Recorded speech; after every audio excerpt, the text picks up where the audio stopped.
Hey everyone, we have a special announcement. We launched our Patreon channel. You can support the show now financially if you choose by going to patreon.com/Jared Singer Live. This is purely general support to help us grow the podcast, get better gear, upgrade studio space, hire staff eventually. Go to patreon.com/Jared Singer Live.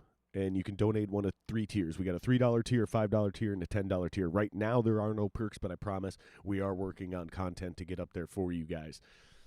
Once again, patreon.com/Jared Singer Live. All right, hit the lights. Let's start the show.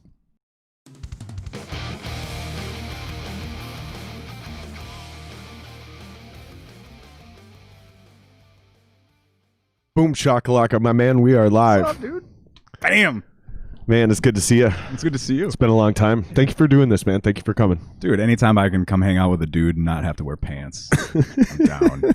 And I get to have a big old black microphone in my face. So you ready to Me Too yourself? Oh, dude, I was born to Me Too myself. You can't get Me Too'd if you Me Too yourself. So this is your chance to go full Joey Diaz and get in front of it all. I'm just kidding. What we did was fully consensual between both of us. I only pretended I didn't like it. Jeremy Blake, very well known in the local industry, guitar player for Dying Euphoria, a band I used to be in for a short time. One of the 4 singers, I believe, have been in that band, maybe 5 now. Something like that, at least. And then, I think it's 5. Blue Felix before that. And then Revelance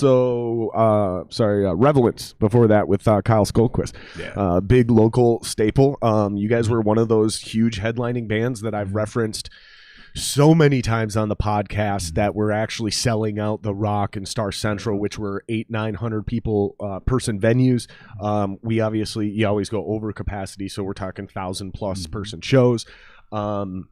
You've definitely played First Ave a couple times, actually. Main stage, three main stage, yeah.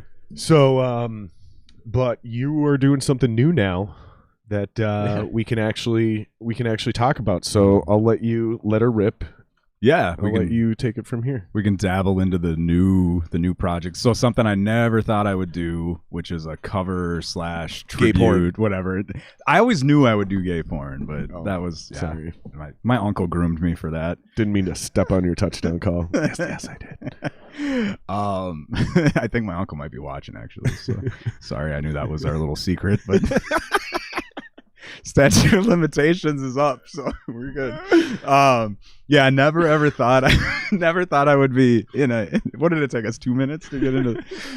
Never thought I would do a cover tribute type band. I've never been that dude. I mean, like when I first picked up a guitar, I started working on some Metallica tunes or whatever because this was mid '90s, and as soon as I got good enough to play, I was like, screw this, I'm just gonna write my own stuff, and that's all I've ever done. But last February, I got a message from a good buddy of all of ours, Dan Copy, and he was just like, "Hey, you a fan of the Misfits?" And I was like, "Not really." And he was like, "Well, do you want to play in our Misfits tribute band?" And I was like, "Well, yeah, naturally." So yeah, I'm just gonna make sure this is on. Yeah, so now I'm Doyle in Gravesig, which is it's been really cool. It's I don't know, it's not that I didn't like the Misfits. It just wasn't something, I was like a lot of other metalheads, I think. Maybe you pretended you liked the Misfits, but really you just knew the songs Metallica covered. Sure.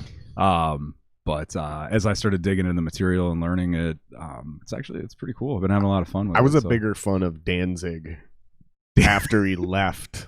Yeah. The Misfits. I don't know why I laughed at that.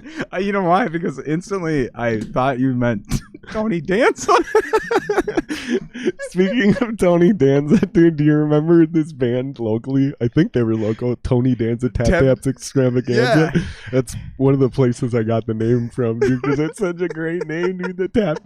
The Tony Danza Tap Dance Extravaganza. As soon as you said Danzig, I just pictured that. Remember that meme a long time ago where it's Tony Danza but it's like he's like supposed to be like Danzig or I don't know, but yeah.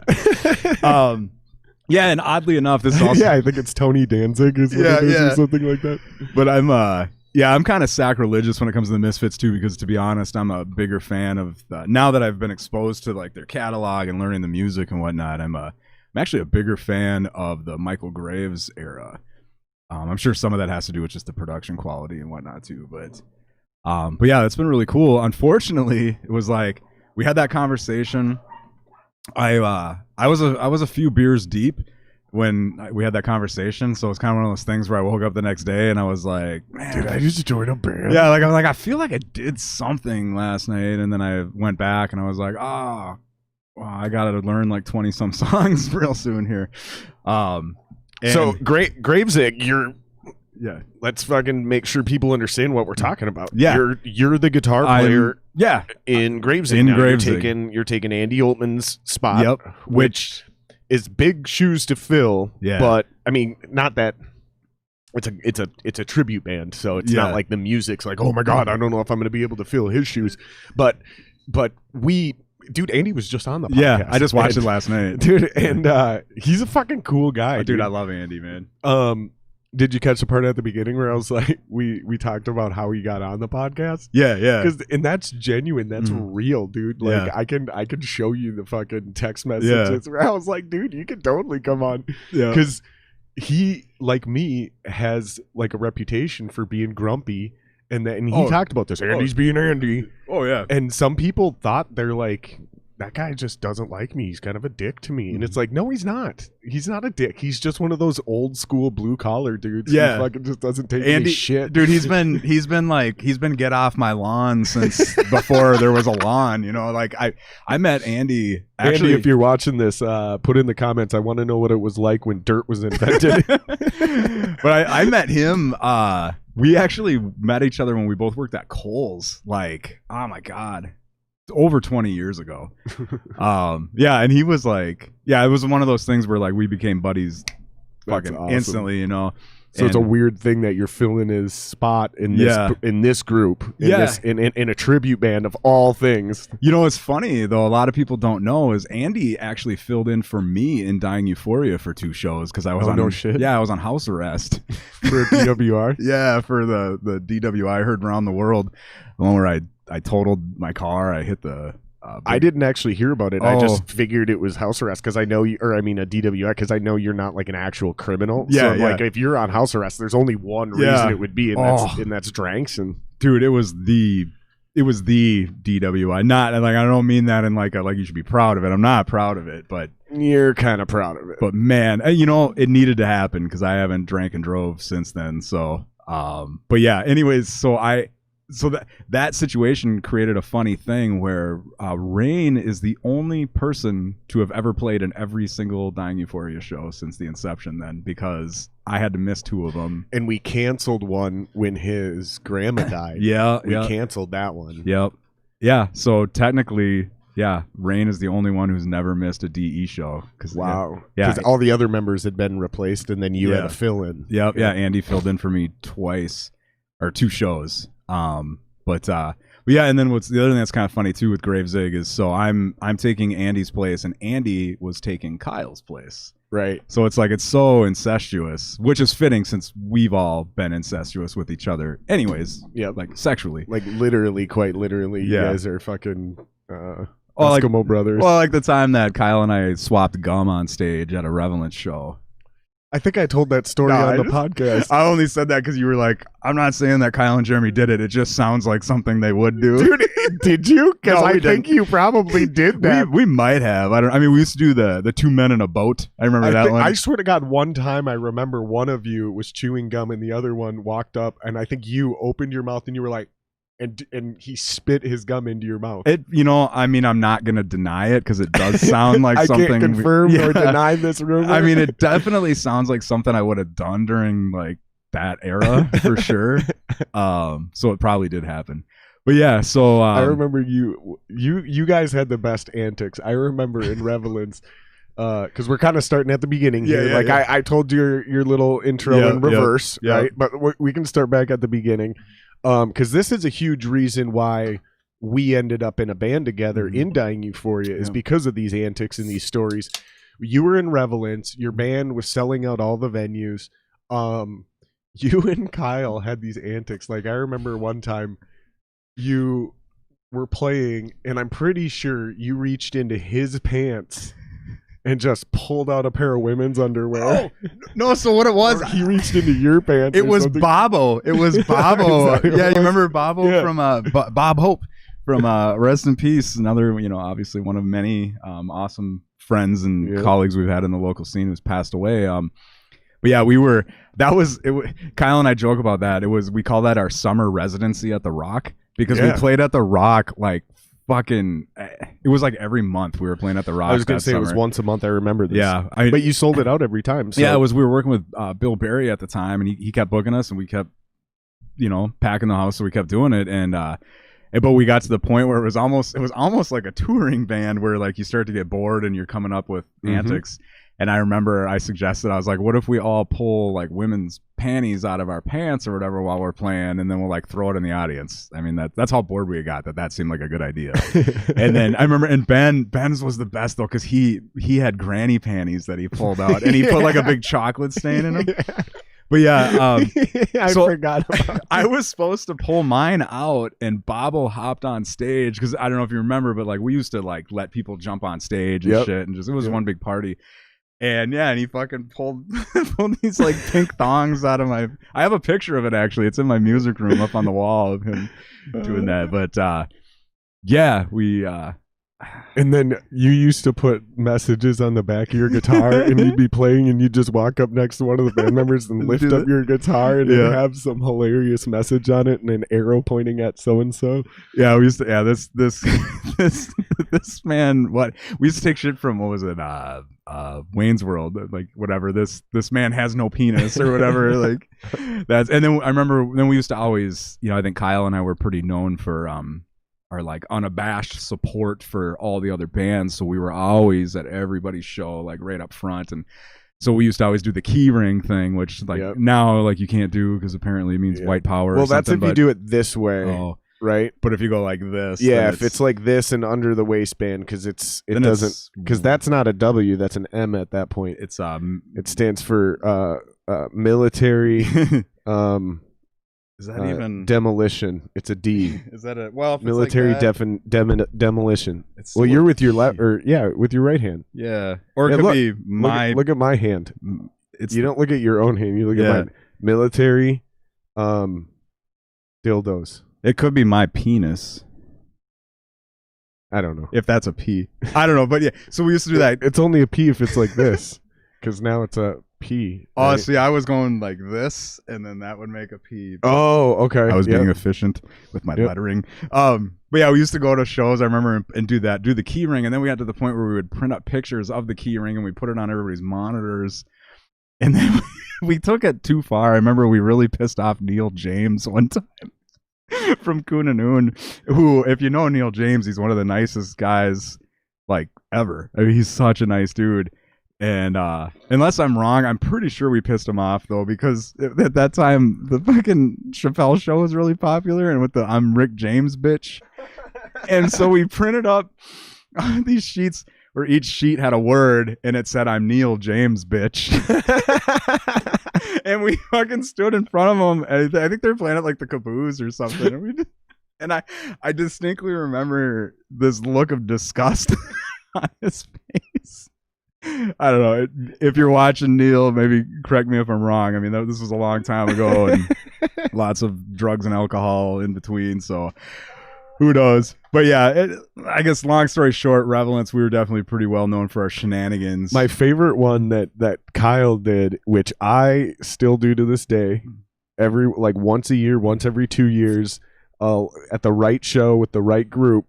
Because here's the other thing: is it wasn't just you guys letting people run up on your stage. You guys would walk up on other people's stages. And my favorite thing ever, and I think it was Six that was playing, and you guys had played right before them. You had to have. Or you were headlining and they were before you. I can't remember what it was. But all of a sudden, and I'm pretty sure it was Six that was playing, and fucking all of a sudden Kyle Skoquist comes across the stage with a broom and like he's cleaning up for the end of the night, and somebody bumped into him and he's like, oh, sorry, didn't see you there. And this is all while the band is playing mid-set. Yeah. And he just kept going across the fucking dude. So I still pay homage to Kyle about that, or with that move, still to this day. I will do that. And I've done it. I was supposed to, this is hilarious, I was supposed to do it at the last Skywine show. They had a big show, like one of the biggest crowds that's actually been in the rock for a rock band in a very long time. And Rich had pre-planned this with me for like 3 months, that I was going to show up. He got me in on the guest list, everything, because I was like, I'll do it, but I'm not paying to come in to do this bit, right? And so I'm getting ready to do it. Right before they walk up on stage, I show up backstage with a broom, and Wally looks at me, and Wally's like, what the fuck are you doing with that broom? And I was like, I'm sweeping the stage during your set, just like Rich said. And he goes, no, you're not. No. And I was like, I kind of have to. And he's like, no.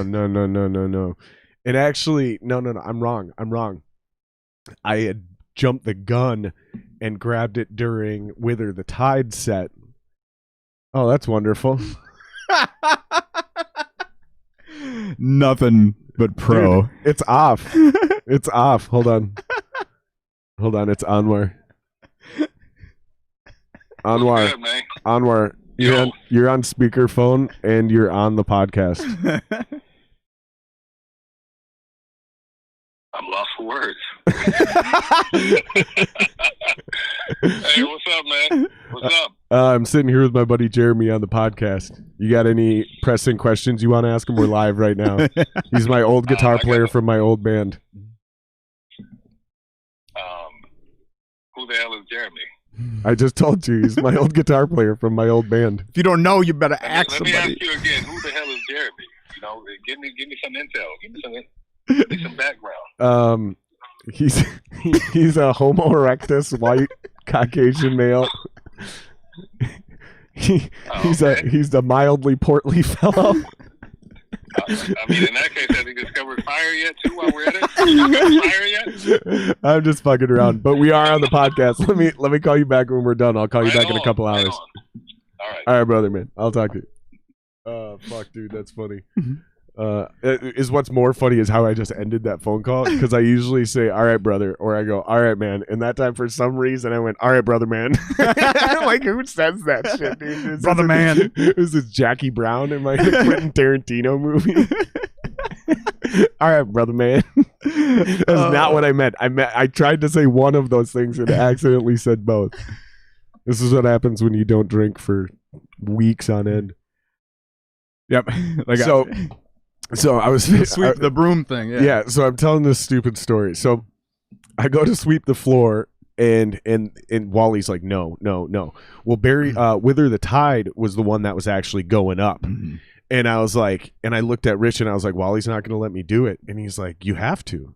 And I was like, I'll figure it out.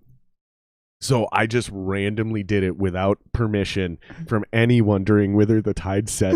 And it worked so organically, because I just came up on stage and started sweeping it. And it was exactly like the first time I saw Kyle do it, because they didn't know what the fuck was going on. The dudes in the band started laughing so hard while they're sitting there trying to play their fucking instruments. They're like, what the fuck is going on right now? And then Jeremy's doing his frontman thing, and he takes 2 steps back and bumps into me, and I'm like, oh, sorry, didn't see you there. And then I pushed a couple more, gave like a yawn, like, dude, it was great. It was so good. And I only do that once every couple of years as an homage to that old crew and how tight we were. Oh my god! Because the crowd likes it. The crowd enjoys those antics, and it brings a level of like humanity and humility to us, because especially on the hard rock side, you know, maybe in the hip hop community or the pop community, it wouldn't fly, but in this music, the music is usually so rambunctious or heavy or whatever that it's nice to like have fun with it and not take yourself so seriously. So you say these things are born out of boredom, which they usually are, but it's so organic and it plays so well on stage. Well, it's funny too, because like maybe it might be a little known fact, but the broom, the sweeping of the stage thing, Kyle and I actually stole that from Typo Negative. Because Peter Steele, when they were touring with Pantera on the Far Beyond Driven tour, would go out on stage and sweep the fucking stage in these arenas while Pantera was playing their set. And so we just were like, this is fucking awesome. And then randomly we started. God, we used to do. I've got another picture. We used to. I don't know if you remember this one. We used to go on stage when other bands were playing, uninvited. And we would we would stand behind someone who was playing, a stringed instrument, so either guitar or bass player, and we would just put our hands over their eyes. And there's this picture of me with the shit-eating grin, holding a beer, with my hands over Brian from Cold Color's eyes as he's playing guitar. And if anybody knows Brian, I mean, he's super talented musician, but a very serious guy. He is not down with shenanigans, and he was he wasn't excited about that. But I gotta find the picture, because like I look like I'm having the time of my life, and he looks like he's gonna kill me. Dude, there were so many of those things. I think so. That was the one I told about the broom thing. I actually was told later, because people were giving me shit about it. They were like, "Why the fuck?" It was something. Somebody posted something online, and somebody made a comment, like just one of those shitty ones, like, "Why is it every time he shows up at a show, he sweeps the stage?" And it's like, dude, I literally do this once every 2 years, and I'm not trying to take credit for it. It's an old bit that we're kind of like, it's nostalgia, right? Yeah. Dude, but that wasn't my bit, right? And Neil from Six actually told me that. He's like, actually, you don't have to feel bad about stealing, because that's what I was saying is I think that night Neil was standing there, and I was like, I don't know, man, I feel bad about it, because it's like, it's not even my bit. So I'm just like paying respect to Kyle, because Kyle isn't here, he's in Michigan now. This should be Kyle, because that's what it was. I did it during the Six show too. Like a year later, they did some sort of reunion or something, and Neil's the one, he's like, well, they actually stole that from so and so. So I was like, okay, then I feel a little better about it. But dude, my favorite one ever, because I was just waiting for the right time, just the moment, the perfect moment. It was the Revelance Halloween something, and you guys are we're playing to a sold out show. It was great. It was such a cool moment in my life, because I was in this, because we were talking about our history, right? So you were in Revelance, and I had been in this band 7 months of nothing, which, looking back, was a shit band. But for some reason, you guys all respected the band. Like, you guys liked our band for some reason. And probably you didn't really like it, but whatever. You let me play with you guys. So we had a little bit of a relationship and equity and things like that. And then I started this new band with these kids, Solace and Ashes. And it was one of our like first or second shows. And I just hit you up, and I was like, dude, it was called Revelween. That's what it was called. Yeah, we did Revelween every year. And I was like, dude, is there any way we can get on this show? And you're like, yeah, no problem. And you threw me on as the opener. And then later you hit me up and you're like, hey, just so you know, we're adding 2 more bands, and we're starting the show 2 hours earlier, so you got to update all your shit. And I was like, fuck, man, now we got to play at 6? And you were like, no, dude, we added 2 more openers. And I was like, really? Yeah, we were big on that. Yeah, and it was cool. But like, we didn't bump people, Right, exactly. So then we get to the show. It's a fucking packed house. In fact, Solace and Ashes, it was one of our first handful of shows. And I think by the time we went on stage, there was still already 400 or 500 people there. That early in the night. Like, I think we went on at 8 or 9. I think we went on at 9 because we were the original opener. Then you booked an 8 o'clock band and a 7 o'clock band. Doors were now at 6. And so by 9 o'clock, there was already 400 or 500 people there. It was amazing, right? It was probably one of the best things that could have ever happened to that band at that time, because it gave us immediate exposure to basically the entire metal scene. Not the entire thing, because it was only half full. And you know what I mean? But where I'm going with this is we had already gotten off stage. You got everyone shit-faced. The place is absolutely packed now. All the bands had been crushing. I remember there was a band super late from out of town. Even they crushed. They only got to play like 3 songs because we didn't fuck around either. Like, you're late. Okay, that's your own set. That's what I was going to say. That's what we did, because we were going to bump somebody up. And I remember Kyle and I kind of got into not a fight, but it was definitely a debate about a business decision, because you guys booked together back then. And I distinctly remember saying, and I felt like a dick, but I was just like, no, like this is their set time, and we'll do whatever we can to help them as soon as they get here. But and in hindsight, maybe that wasn't the right thing to do. It was the right thing to do, because Solace and Ashes ended up really late for a show one time because of traffic down in Iowa, I believe it was. Maybe it was, I don't remember. It could have been a different state, but it was definitely out of state. And it was the exact same thing that happened. And they called us, and we're on the road, and they're like, so, what do you expect us to do? And I was like, let the band before us play longer if they want to, and let the band that's supposed to play behind us know that we're not going to ask to flip. We're burning our own set. We got there, set up, and we're able to play 20 minutes of our 40-minute set. Yeah. Our bad, but we crushed it. And when we got there, dude, this is the fucking part that pissed me off. When we got there, you know how many people that were there? I don't know. I don't know, because there wasn't anyone. I couldn't find anyone to count. It was like the sound guy and the other bands. The other bands and their girlfriends. Yeah.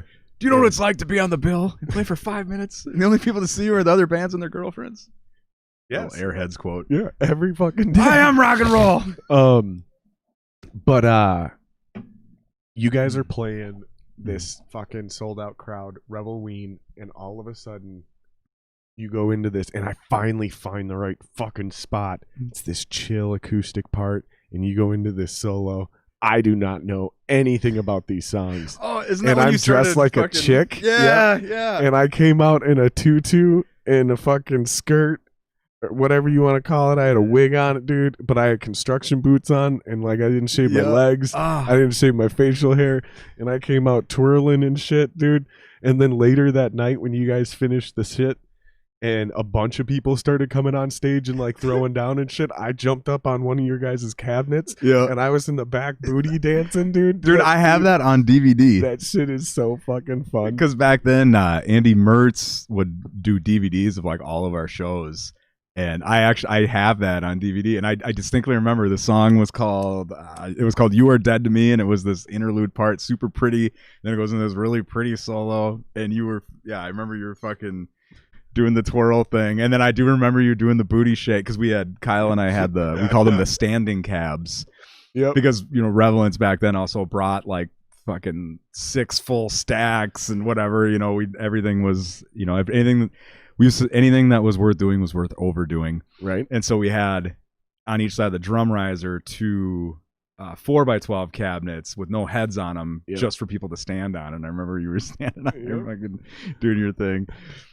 God, dude, those were, Kyle and I were just talking about it the other day. The craziest thing, and not to like, I'm not trying to like toot my own horn by any means, or anything like that, but like, we were talking about everything that Relevance did during that time period. And a lot of people don't know this, but like, we never had a recording.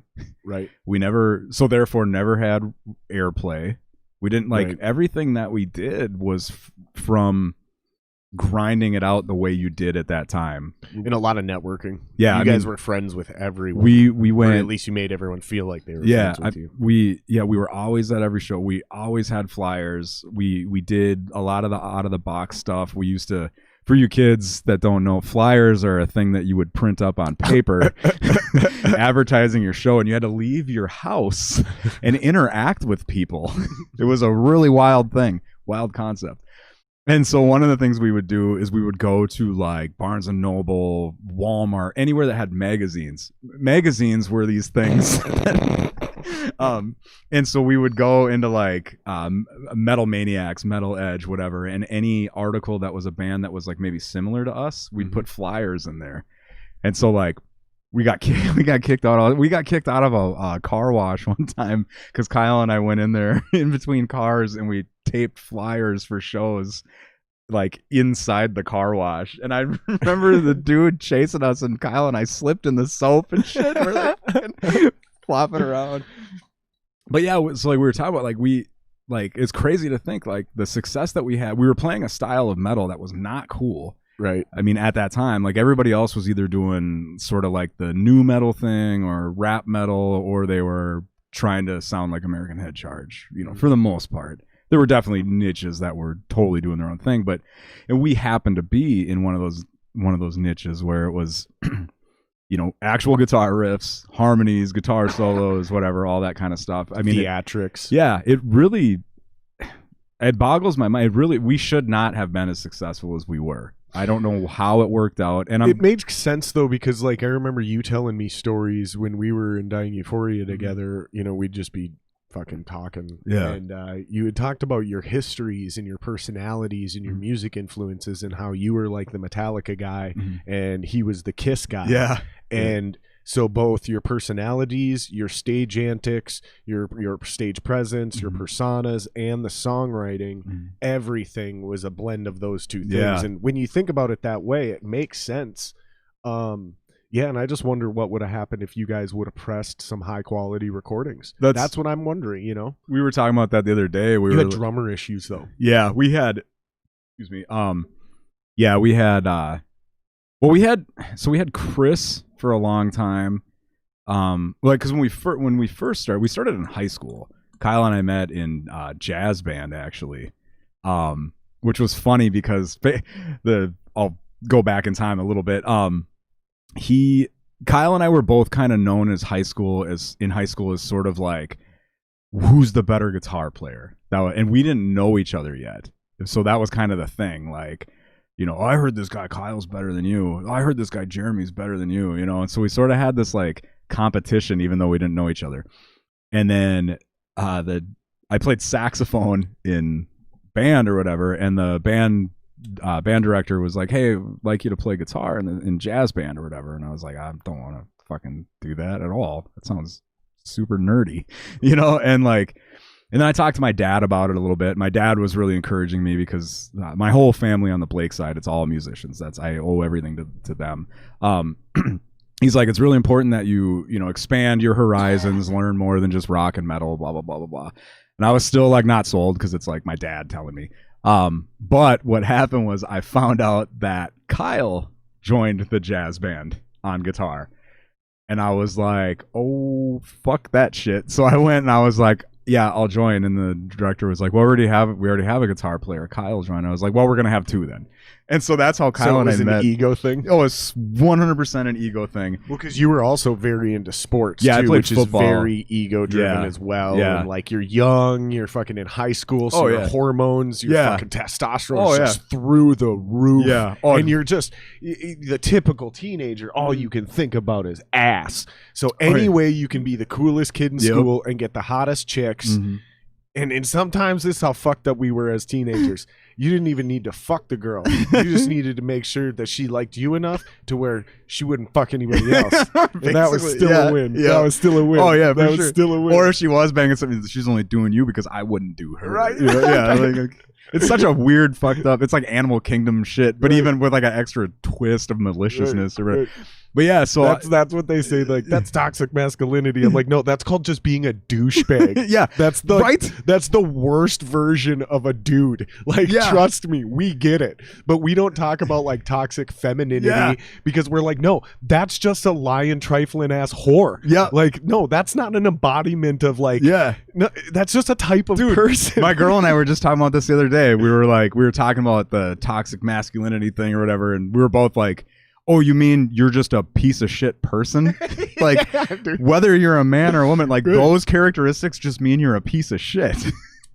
But so I ended up, so I joined basically out of spite, and then so it was almost like years before that movie Step Brothers came out. But when I saw Step Brothers, in that moment when they meet each other and they're like, you have to call me Nighthawk. That was 100% when I walked in and Kyle was set up and I started setting my stuff up. It was just sort of this like, don't you touch my drums. Dude, who's it? Wow. Fucking whatever, Good, Bad, and whatever the fuck that movie was. And then instantly we fucking we were kind of competing a little bit, like maybe the first day or whatever. But then after that, all of a sudden we were like he'd start playing like some Black Sabbath riffs or something, and I'd play some Metallica. And then next thing you know, we're both bringing like our full like metal setup to jazz band, and fucking in between each song of us playing these little fucking jazzy riffs or whatever, then we'd like put on our distortion pedals and play like metal together and shit. Amazing. And there's some people on my Facebook that were in that jazz band, and they're right now they're like, I remember that, and I fucking hated those guys because, man, I want to know when the moment when it was like, did we just become best friends? Yep. So basically what happened was, one of the things that I did like in my high school, the teachers were super cool. Like whenever you had like a project, there was like, you can do this kind of project, this kind, and then there was like a other category, and then you could present how you want to do it. So I would always try to do some sort of music thing for my project. So for example, in English, we read The Shawshank Redemption or whatever, and then we had to do a project on it. So I just wrote a song about it, and then I had to like put together a band to play this song in our high school auditorium for like the whole school or whatever. And so Kyle's also a drummer, so he drummed for it. I played guitar and sang. Indy played guitar. Do you remember Josh Inderly? I do. So we were all in high school together and shit. And like he played guitar. Anyways, so that was sort of the like Kyle and I starting to do a musical thing together or whatever. And then everything just grew from there. So then at that time, that band in high school was called Acid. It was so stupid. ASYD. Yeah, I mean, this was 97 or 98. I'm not judging you, man. Yeah. And so that band was my cousin, which Rob Blake. He played in some like death metal bands and stuff around the cities here for a while. But I think I remember that. Yeah, so it was Kyle, Chris, myself, my cousin, and then I don't remember who else. Somebody else. I don't know. Anyway, so that was sort of the nucleus of it, and then that grew into Kyle and I and Chris then we kind of started Revelance. And then in the early days of Revelance, it was like half covers and then half like original. It was bad. I mean, we sucked. We were fucking awful. We all did. Kyle and I would switch back and forth between bass and guitar and whatever, and then we kind of fell into this like weird niche where we ended up in the sort of the St. Paul death metal scene for a while. So like people like Don Decker were booking us and stuff like that. And then that's actually where I started bumping elbows with Gensmer and Epicurean and like that whole scene. Gotcha. Yeah. And so then it just kept evolving, whatever. And then it ended up, becoming what it was, which still to this day, like I said, Kyle and I were just talking the other day. It's like how did that happen? Like we weren't a bad band by any means. I mean, I'm not going to be all self-deprecating, but like we weren't. I don't know that we were as good as our crowds indicated, But well, I know for a long time you guys had some drummer issues. You had some sloppy drummers. We don't need to name names or anything, but then you had some good drummers too. We had Gensmer fill in. Yep. And Jason was pretty good. So, I mean, it definitely, I can see why you guys feel that way, but from the outside looking in, it also makes a ton of sense why it worked, because you guys were like the fun, you were the epitome of like the rock stars on the scene. When I say rock stars, you had this like self-feeding, it was like a feedback loop, right? And so you went to everybody else's shows, so they all started feeling obligated to go to your shows. It was mostly pity, right? Well, this is where it starts, right? Yeah. Like you went to everybody else's shows, which made them feel like they had to go to your shows. And then the difference is like you were just two dudes going to see this band. Yeah. but then you'd go to see this band and this band and this band and this band. So then all of a sudden you'd fucking get 4 guys from that band, 5 guys. All of a sudden you'd get 50 people to show up to your show, and it's like one of the bigger death metal shows. And people are like, well, fucking, I don't know why people like this Revelance band. And then they talk to you and they hang out with you and they're like, oh, those dudes are fucking awesome. I love partying with those guys. Yeah. And then same thing. It just keeps building and keeps building and keeps building and keeps building. And like you said, you were standing in front, you and Kyle, you were always up front rocking. And you guys were very responsible for building a lot of the camaraderie and the brotherly bond within the bands, so it didn't feel like a competition. And you did that literally through your networking and the way you acted and behaved, but you also did it quite literally in like the way you booked shows and the way you did bands and stuff. That means a lot, actually, to hear. It's I don't know. It's weird when you hear somebody else's perspective or whatever, it's like, it's and I'm not trying to blow smoke up your ass, but we would be disingenuous if we didn't like admit that, because you were one of the bands out there flyering, you were one of the bands out there networking, going out and building relationships with other bands, so you never had to play with the same 4 bands to get the same 400 fans. Like, you guys did it all with direction from guys like Bill Berry and Joe Spanbauer and Don Decker and Shannon Brettel. Earl Root too, by the way. Yeah, I never bring up Earl Root or Don Decker because I was never in a death metal band. Those guys never booked me, but they do need to be given the respect that they're also due. I just never worked with them because I wasn't death metal. And I'm not trying to disrespect them when I leave them out of the conversation on. For us, it was weird because we weren't death metal either, but you were metal enough. We were, and we were like, we weren't part of what was cool at the time. Like I said, like Kyle and I called it the Zim Zum bands. Like, every band at that time. When I say every band, I'm we're painting with a broad brush here. Yeah. But like, a lot of the bands at that time were doing sort of the one finger riff, and like literally it sounded like, and they were like Zim Zum. Zim Zum, like, so Kyle and I called it Zim Zum bands.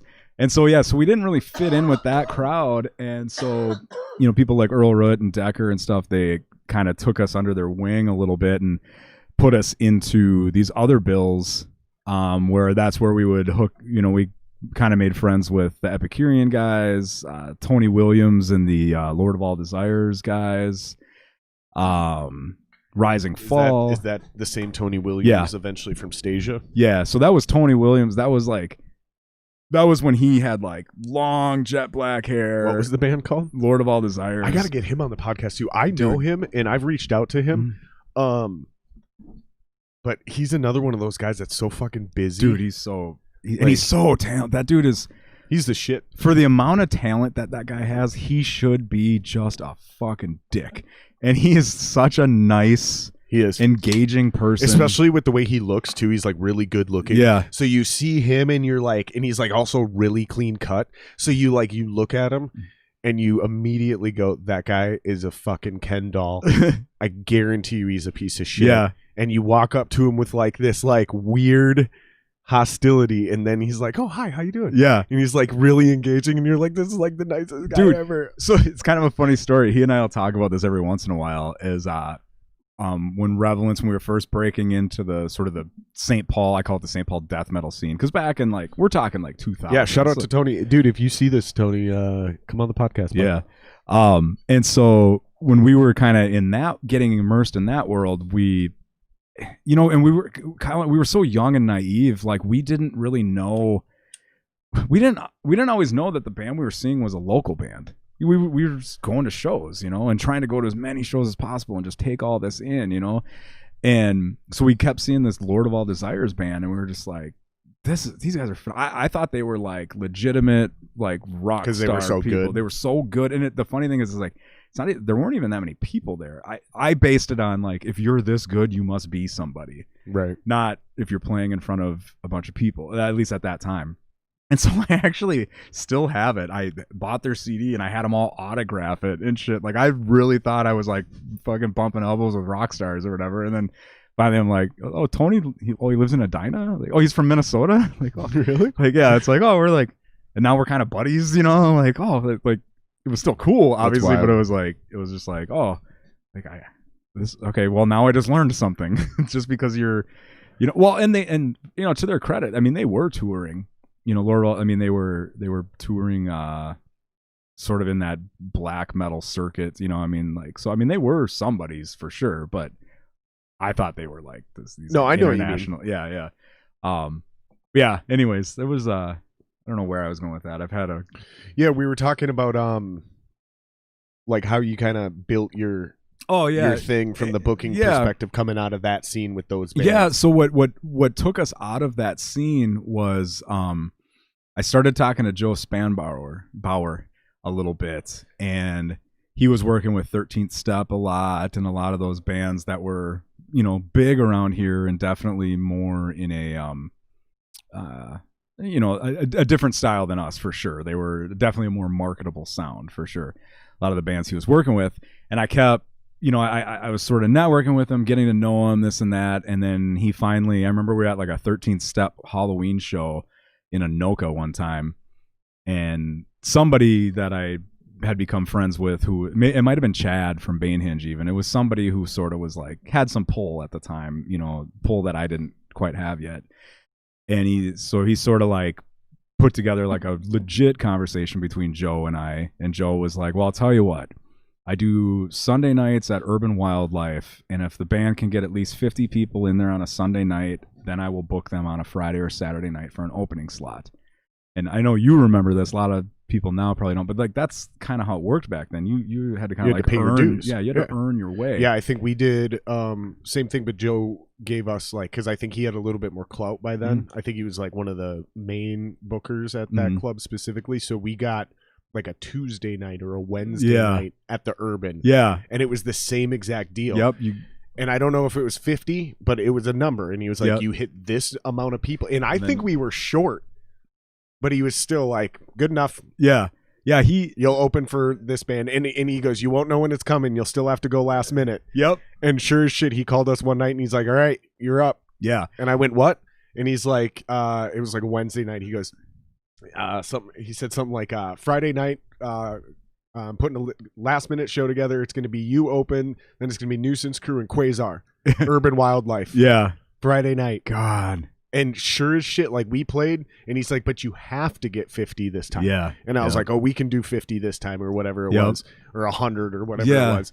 And we got that for the opening crowd. He was very happy with us. Nuisance went up, and then right before fucking Quasar showed up, the place just got packed. Yeah. Like just, dude, they were huge. Well, Nuisance, they've been huge for a long time too, but that 1-2 punch of Nuisance and Quasar at that time was fucking dude, and I'm not surprised because that band was amazing then. Guans is still the shit. Yeah. Dude, he's one of my favorite local musicians. He's coming on the podcast. We don't have a date set up yet, but we're trying to time it when he's back in town next.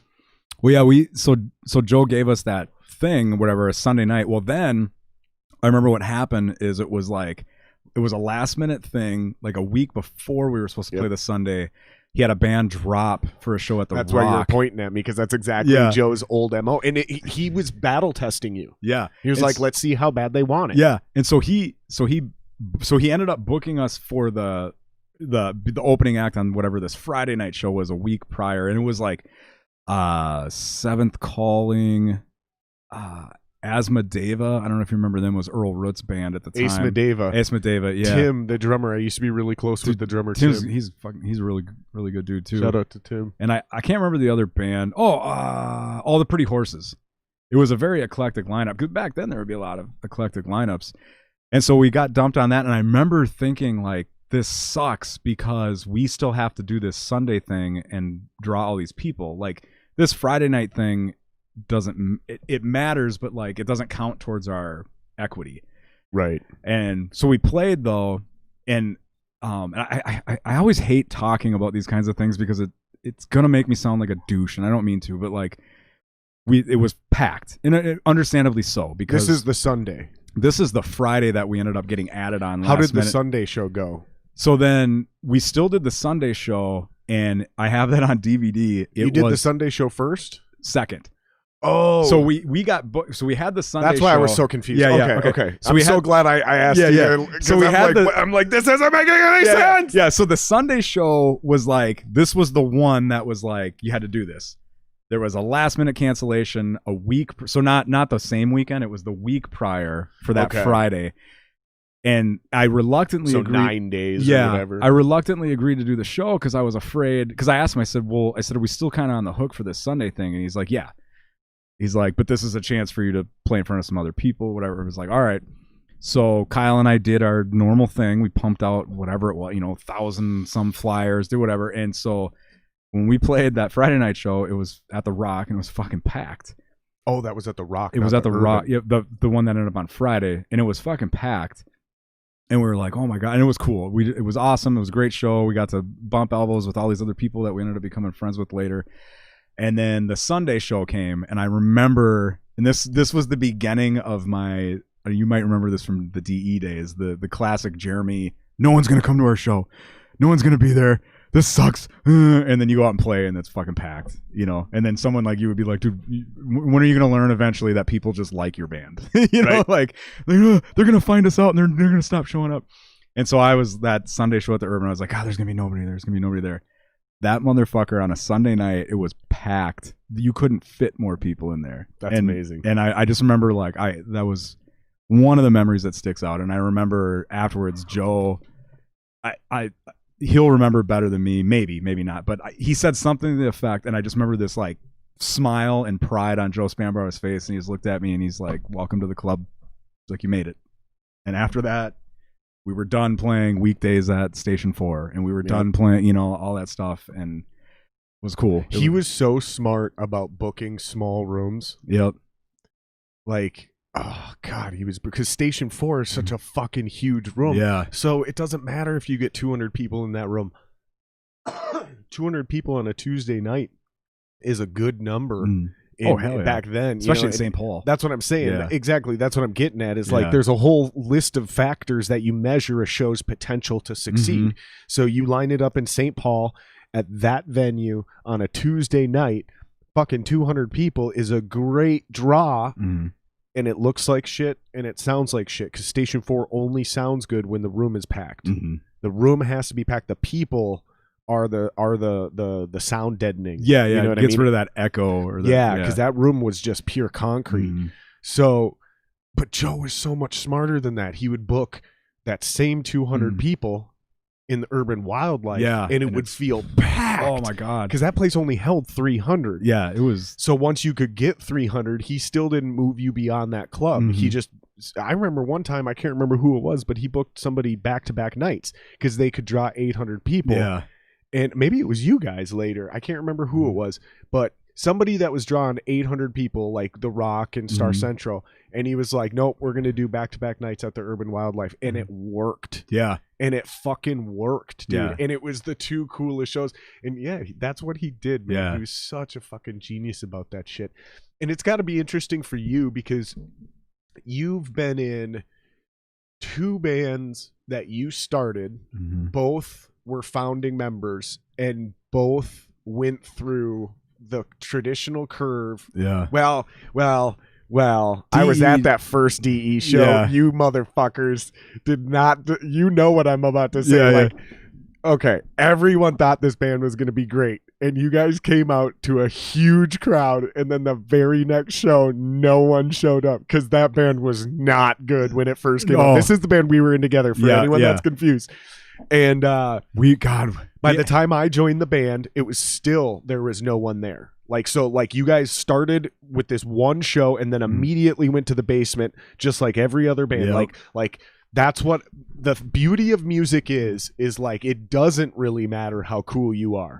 It doesn't really matter how much people like you. If your music isn't actually good and you can't bring it live, word spreads like wildfire. And that was our problem. I remember when we played that first show, that big one, our debut show. It was you opened for a big national band. We were supposed to, and then all the nationals canceled. And so it was just us and like a couple other local bands. Yeah, that's right. Yeah. You were supposed to open. I got to piss. Okay, go ahead. You were supposed to open and then all the national bands canceled that way. Other way. I'll just yell it. Other way. Yeah. And then you ended up headlining. Yeah. I don't know. Can you still? Yeah, I can hear you. Yeah, we ended up. Sorry, guys.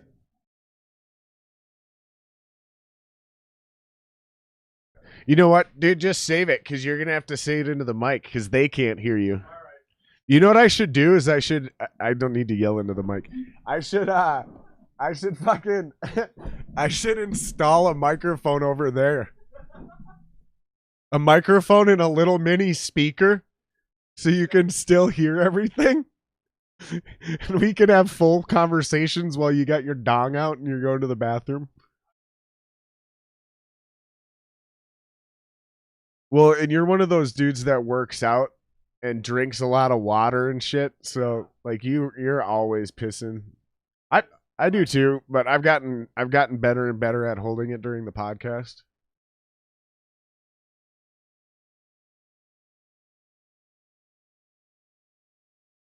That's hilarious.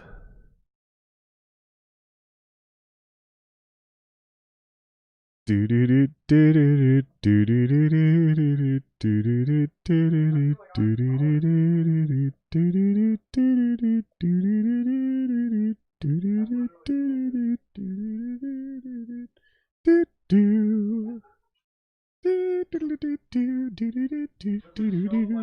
you guys are just tuning in and wondering what the fuck is going on, Jeremy is pissing for like the fourth time. He's built like Jeremy has the build. Jeremy has the build of an Irish woman.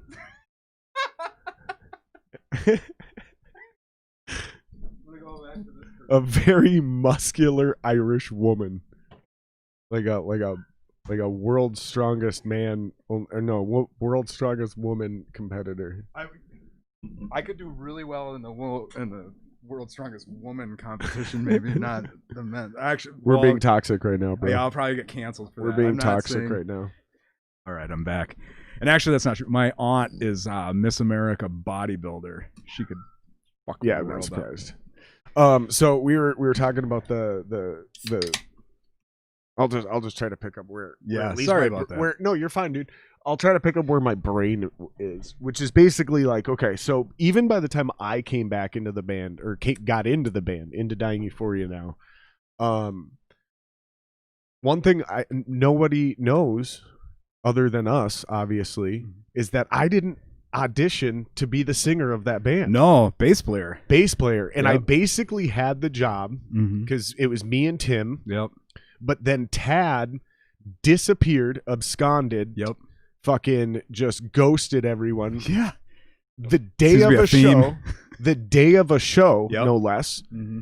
And you guys, and Tim was already filling in on bass, but was auditioning with me and a slew of other guys. Yep. And basically, for your guys' words, what you told me, including Tim, was that basically I had the job until Tad didn't show up. And Jason called me the day of the show, and he's like, you used to do it. You kind of know the songs. Yep. Just fill in and just improv. Mm-hmm. And we went to an all ages skate park. Yep, in Rogers, right? Something. And there's again no one there. Mm-hmm. Well, I shouldn't say no one. There was probably 30 kids there. Yeah. But again, way too big of a room. Yep. Okay, there should have been 700 kids in that room. So there's 30 kids in this room. There's almost no one there.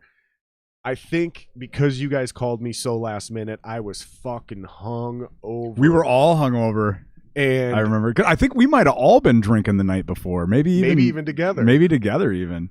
And so I just remember being on stage and I was like, this next song's called Nuclear Wasted. So if you're straight edge, fuck you. And I lost it. Do you remember that? I went into the quintessential Jeremy Blake wheezing laugh. Dude, reined it too. And I couldn't play my guitar. I was laying on the stage. I distinctly remember that. Oh my God. Because I did not expect that coming whatsoever. Dude, I used to have some of the greatest one-liners to intro songs. Dude, it was... And they were always improv off the top, like never written. All the ones I wrote out and pre-planned always bombed. Dude, there's so many of them. And then, I can't remember all of them, but you guys really pressured me to be the singer of that band. I remember that. And we've talked about that since then too. It's like I never really wanted to be the singer, but I wanted to be in that band because of what you had done in Revelance and how much I respected Rain as a guitar player. Because even though he came from Six, which was a self-described train wreck by the members of that band, I knew that there was going to be something special here in this band, and we just needed to get there. So I was like, well, I'll do it because like they want now is what they want is they want Tim. You guys gave the job to Tim, and it was kind of a good strategic move because you were like, well, that position's filled now. So like, if you want to be in the band, this is the job that's available. And I was like, okay, I guess. And then slowly but surely, we got our shit together, and it was really the performance. Because in rehearsal, dude, I don't know if you remember this, but when I showed up, I was fucking hard on Jason. Yep. I was like, dude, this shit is not good. And if we're going to keep doing this, we are fucking getting better. And it starts with you. Yep. And is what he didn't understand at the time, and I hope he understands this to this day, is at the time, I think he took that personally when I was like, it starts with you. And is what he doesn't understand is he's the O-line of this football team. At that time, we said the quarterback, but I remember the conversation. We probably did say the quarterback, but it's the same. It's the foundation, right? Yep. And that's where everything starts and stops. And he'll admit this to this day that like for as far as a songwriting partner, Jason to this day is probably. Kyle excluded. If I take mine and Kyle's history together, Jason is my best songwriting partner. Well, especially from a drumming perspective. Yeah, it's just he's the only drummer I've ever worked with where I never had to say, "What if you try this?" Because everything he tried was like, "That is exactly what I want you to do." The downfall, though, and we all have our limitations. Whatever, as musicians, I'm definitely not excluded from that. But his double kick, his feet were, he'll admit his footwork was just not there. Yeah, and I'm not attacking any of his technique. No, but it would lead to because if he ends up watching this, I don't want to think I'm attacking him. No, and that's what I'm getting at is like I came in with like a militaristic attitude in rehearsals, and I remember irritating the fuck out of Jason and Tim. Because I like as the singer, they're like, where do you get off? And I was like, I'm the only one holding you accountable. That's where I get off. And that's where, and you were like, because let me switch cameras because I remember watching you in the back of the room going, like not literally doing this, but the smile on your face because you had been trying to do this, and you finally had somebody to go into the room and go, no, this isn't good enough. Yeah, like we're all better than this. Yeah, what the fuck is going on? And then you also remember,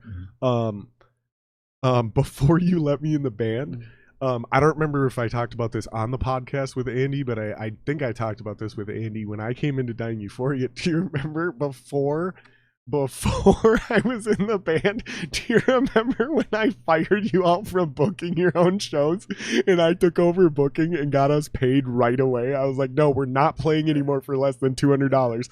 From now on, minimum $200. And you were like, dude, I love this idea, but we're not even drawing yet. And I was like, we will.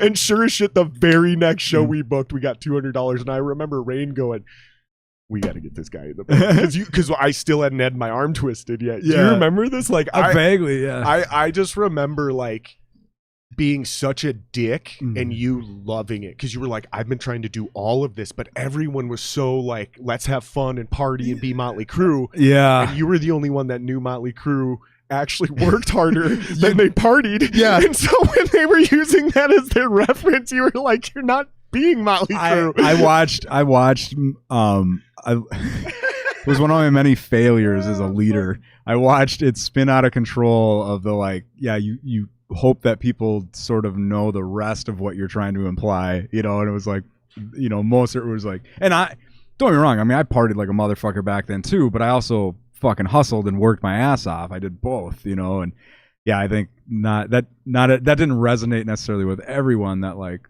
oh, like, you know, I remember having conversations about like, watched Jason flat out quit the band because of me. Like, we can be just honest about it. Like, I drove him out of the band. Yeah, well, because so if you and I want to go back to that one thing too, because in case Jason is watching, because I mean he knows I fucking love it. Like to this day. Yeah, him and I are still cool. I would grab my guitar and sit down with him on drums and write any day of the week. That I love his creativity, his handwork. You know, he'll be the first to admit though too that his footwork was there was a ceiling to it, and that ceiling didn't work with DE at the time, and it would cause tempo issues because in order to hit the double kick, he either had to, and it was a weird thing. You're a drummer, you might be able to explain this, but he either had to like increase the tempo to have the double kick that he was doing work or decrease it, you know. And so we would kind of be in this thing, and you know, and it just it was, we were having tempo issues live, which was making it really hard for the guitar parts to come through, the vocal part. I mean, it's the burden of being a drummer. I think you're the unsung hero. Yep. You know, and yeah, that's what I was getting at when I was like, they're the O-line of this football team, which back then we may have said quarterback, which would be incorrect. Like now, the way I say it now is they're the O-line because they never get any glory, but if they fuck up, man. And that's why I say the singer's more like the quarterback now, because you get all the glory and you also get all the hate. Yeah. So it's like, yeah. And then your guitar players are like the wide receivers. They're flashy, right? Yeah. And then your your bass player is like a fullback or a tight end, not a running back. No, unless he's Les Claypool. It's, I guess, like if you think about it, because it's like Jason fucked up live way less than I did. but it was like, if he fucked up, it was it's a noticeable thing. And remember when we were playing that show in Station 4, we got booked on some sort of festival. There was a bunch of bands coming through. Yeah. And he completely dropped apart. That's right. Yeah. He completely dropped apart, and we figured out a way to get through it. Yeah, but that's when I was like, I almost quit the band. Mm-hmm. I was like, I was like, it took me everything in my power to not be like, I'm done, dude. Well, I had to have, I don't know if you remember, when he quit the band, that was the day I was supposed to have a conversation with him about, I got kind of elected to be the one to have the conversation of like, we have to do these things or we can't move forward with you.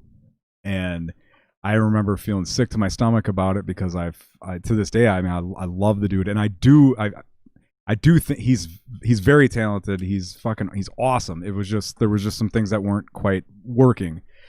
And I just remember hating that moment. And I remember in that moment, him saying, you got to pick Jared or me, or something to that effect. Yeah. And I remember thinking, oh, he might quit, so I might not have to have this. Yeah, we've this. And then he ended up quitting. And I think you got a little ash on your cheek. Do I? No, lower. It might be my skin cancer. No. You got it now. Did I? Is that what you call your little mole up there? Well, it's new. And my girlfriend, she used to work in oncology. She's a nurse, and she's straight up every day. She's like, you get rid of that, I'm gonna stop hoggling you. If you don't get rid of that thing, you need to go get it checked out. I'm like, I will, but she keeps hoggling me, so I mean, I don't threats. Yeah, that's right. Now I'm gonna get home and she's gonna be like, you're not getting hoggled. I'm like, I'll stop around. But like an angry Irish woman. God, I feel so bad right now. I feel like I'm talking shit about Jason, and that is not what I'm and that's why I was like, I'm not trying to get into his technique. The angle I originally started down this path was just like, I came in with this like angry fire because here's the thing is, I'm not trying to I don't want to make it sound like I'm the man and I fixed all the problems. Here's the thing is, I didn't want this job. I wanted the rhythm section job. And you and I had already had questions or discussions about what I intended on bringing to the rhythm section, because I was like, I'm dialing fucking Jason in. Him and I have to be on this new page. Like, we're going to be a dope ass rhythm section. And you were like, I'm all about it. And I was like, I might piss him off to the point where he wants to quit the band. And you're like, well, try not to, but I can't stop him from quitting. Yeah, because we got to get better. Yeah. Well, and so I was like kind of like not resentful, but I was like, okay, if I have to be the singer, that's fine. But like, I'm not going to be the singer and then still have a sloppy rhythm section. Yeah. And so it took us, what would you say, like 3, maybe 6 months to shed the old bad habits and tighten our shit up. And then we started doing the 2-a-days. Basically, you remember we purposely 2-a-days 3 times a week. Yep. We ran the set twice, no matter what. Yep. One was we all stood still, focused on our parts. Is that how we started? That's how we started. And then the second practice was throw down, play like you're playing live. And in case anyone's curious, let's break this down just a touch more. So what we would do is we would come in, we'd have 3-hour rehearsals 3 times a week. Yep. For us, it was Monday, Wednesday, Friday. Yeah. Unless we had a show on Friday, and then it was just 2 times that week because the show is the same as the rehearsal. Yeah. It's everything you've been gearing up for. Mm-hmm. But we would show up 6 o'clock. By 6:05 to 6:15 we were playing. Mm-hmm. We would play our entire 40-minute set plus any songs that we were experimenting with. Right? We just throw them in at the end, just like see what happens. Yeah. And then we would take a 5 to 15-minute break. You were really good about keeping us on that because fucking rain smoked. And we would get out there and just chat and waste a half hour if you let us. Here, I got a better lighter, dude.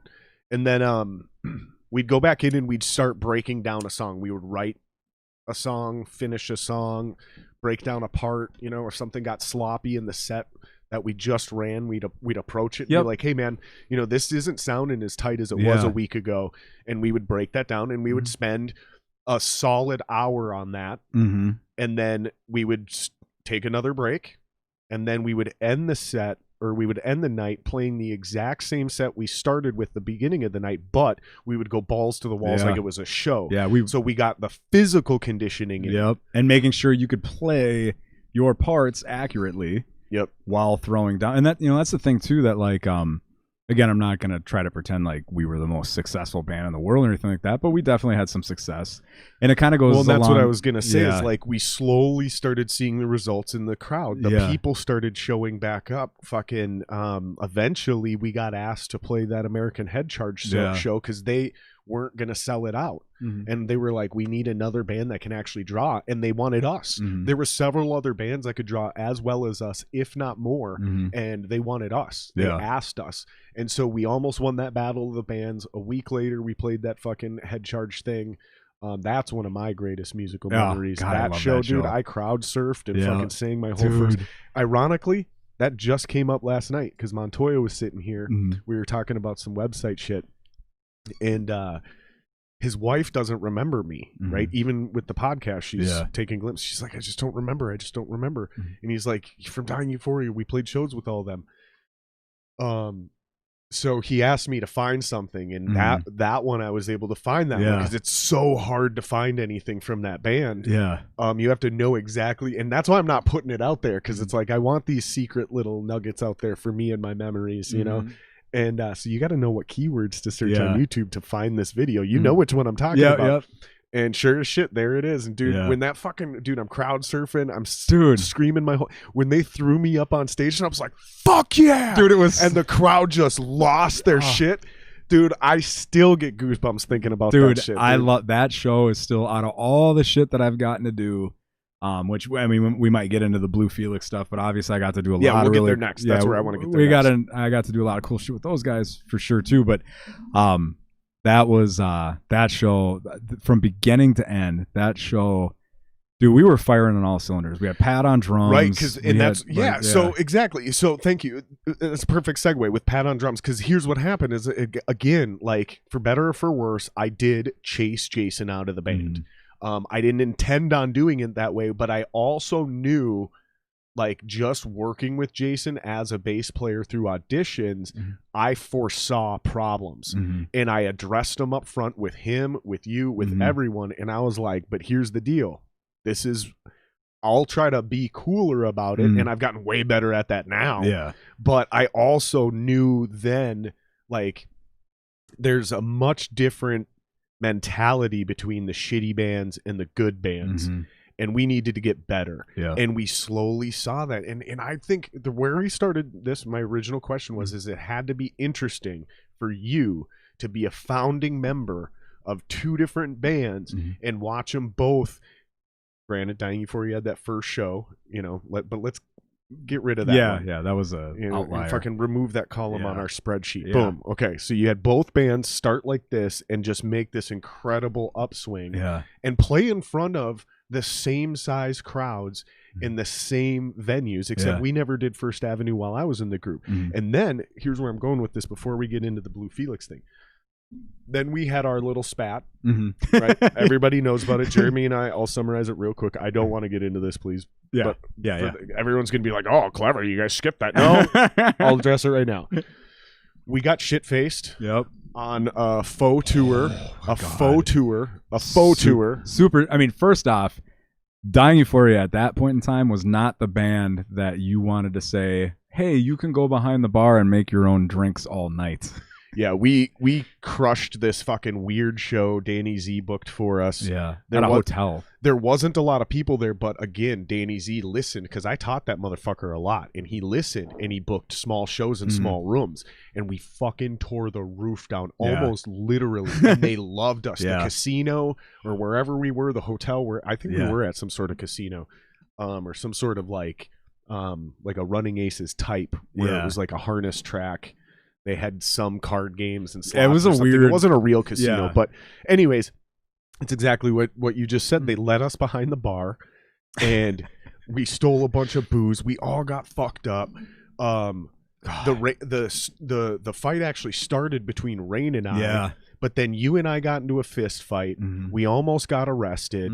I got kicked out of the band, and then here's the thing: it was the best thing that ever happened to you guys because. As a vocalist, as a businessman, like and as like a fellow band member, I did a lot to help that band like get their shit together at the beginning. But vocally, we had literally like peaked with me. Right now, if I would have like been the bass player the whole time, maybe the whole thing would have turned out differently. Who knows? But that's enter Joe. Yeah. And when Joe, a few singers and then Joe, because we had like fucking 20-some singers, but then eventually Joe. You're right. There was the whole Danny Z era, which I guess we can touch on because, but I kind of put these two things together because Danny Z was integral as well to the touring shit that DE did after I left the band. Yeah, But where I'm really going with this was enter Joe. So me getting kicked out of the band was quite possibly the best thing that ever happened to you guys because Joe is so much better than me at vocals and as a singer and as a lyricist and as a songwriter on that instrument that, dude, when I listened to that shit, it was like, man, and this is where I get pissed off about Dying Euphoria, is you guys broke up right when you got it figured out. Yep. Trust me. Rain went sober and dipped out, and it's like the same thing as the Johnny Rook story. You know, I've talked to Zach and Dalton about this. Like, what is my number one advice to every band if they want to make it? You've heard this. Yeah. Don't quit. Don't quit. And so don't break up as a band. And I'm sure there might be because DE. Because you used to hear me preach this shit. Like I would get mad. Remember when I would yell? Yeah. And be like, what the fuck are we doing? Like, come on. Why can't we get paid? Why can't? And dude, I would get so fired, but not like angry, like yelling at you guys, but like I'm like a fucking linebackers coach. Yeah. And I'm like getting us psyched up, and you guys are like, you need to calm down. Well, but then at the same time, you guys liked it. You appreciate it. You understood. I definitely did because like one of the big differences between DE and Revelance was in Revelance it was Kyle and I.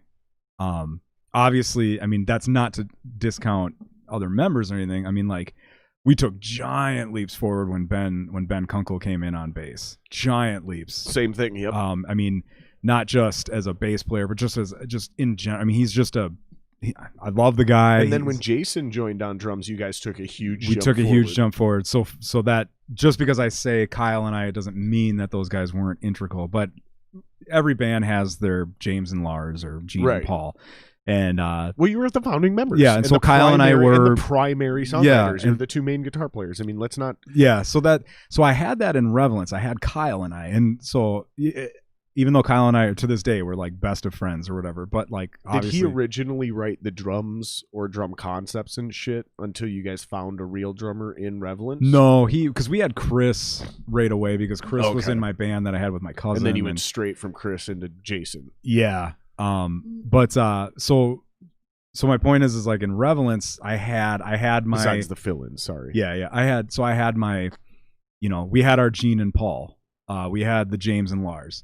When I started Dying Euphoria, I started that with Jason, but it wasn't the same so much as like it was with Kyle and I. I mean, it was definitely at first it was Jason and I kind of had like, especially from a songwriting standpoint. I mean, it took a while. I could write with Jason like nobody's business, but it took a while for you and Rain to find that chemistry. And even then, like it's still the chemistry was there, but not as band partners. If that's maybe not the right way to put it.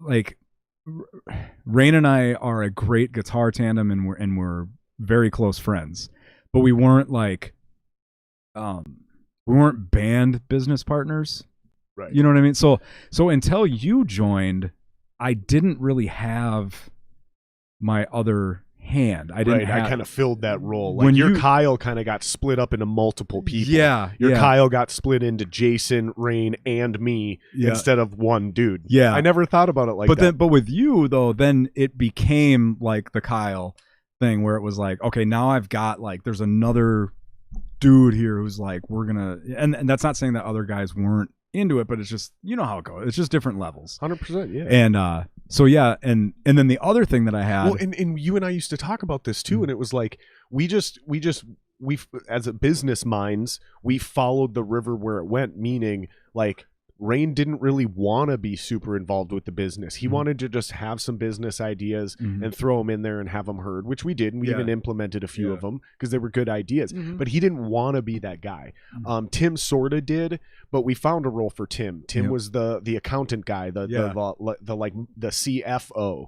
You know what I mean? Like we identified roles that each person, you became like the PR guy and I was the booker, right? So I would piss people off booking shows and then you would go in and smooth it out. You know what I mean? Which was a perfect and it worked. Yeah. It worked because like the booker is going to ruffle feathers. Yeah. It just happens. Yeah. Which is why usually you have a manager or a booker outside of the band. So we figured this out, and it was just cool. I never thought about like the profound impact it would have to lose your Kyle in this regard, the way we're a Kyle. But then over time find that but divided into three other people. That's fascinating. Yeah, and I think for me that was always one of the big struggles with DE was that again, like I just never really had that consistent Kyle. I didn't have that consistent right hand, left hand, whatever you want to call it. And then plus, then the other thing too, and it's called the Dutch rudder, the double Dutch rudder. Yeah. And then add into the mix too that like, and I know you and I argued about this to this day because I still think you're a phenomenal vocalist and an amazing frontman. Like I still think it's a travesty that you're not singing for a band. I know that you and I do not see eye to eye on that. But I remember even should we clear this up for the viewers? Because I despise my ability to sing. I think I'm a terrible vocalist with a very limited ability. I think I'm a pretty good songwriter, even on vocals. Yep. There's a lot of better people than me though, like the Wallies and the Jeremys, and there's fucking Aaron from Emergent. Yeah, he's like again, when I hear these guys, I'm like,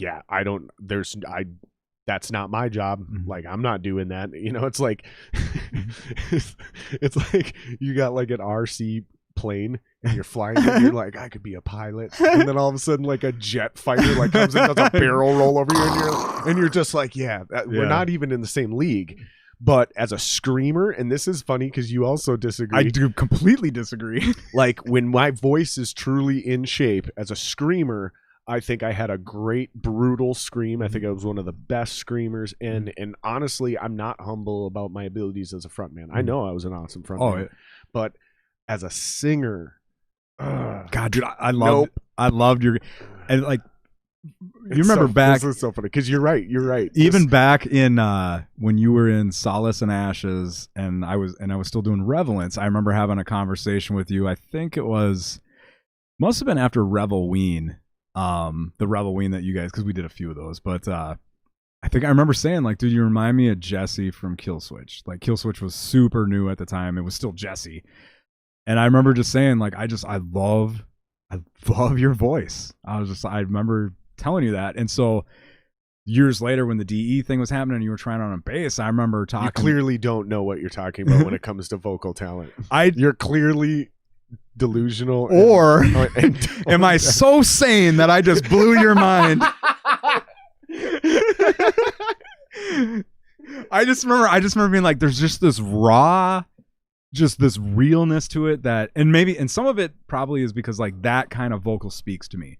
I like when I can just hear like just this realness and this rawness, and like the notes might not always be perfect, but they're not so out of key that it makes you're fucking cringe. I mean, I hit my notes live. I was a little pitchy, but that's because I was running around like a goddamn lunatic. But it was just for me. So when you came in and you were trying on a bass, I remember talking to Rain. I was like, man, this motherfucker, like, because Tad was still in the band. And I was just like, and I wanted, a lot of people think maybe we like sold out over the years because we got more clean vocals. But when I started that band, that's what I wanted.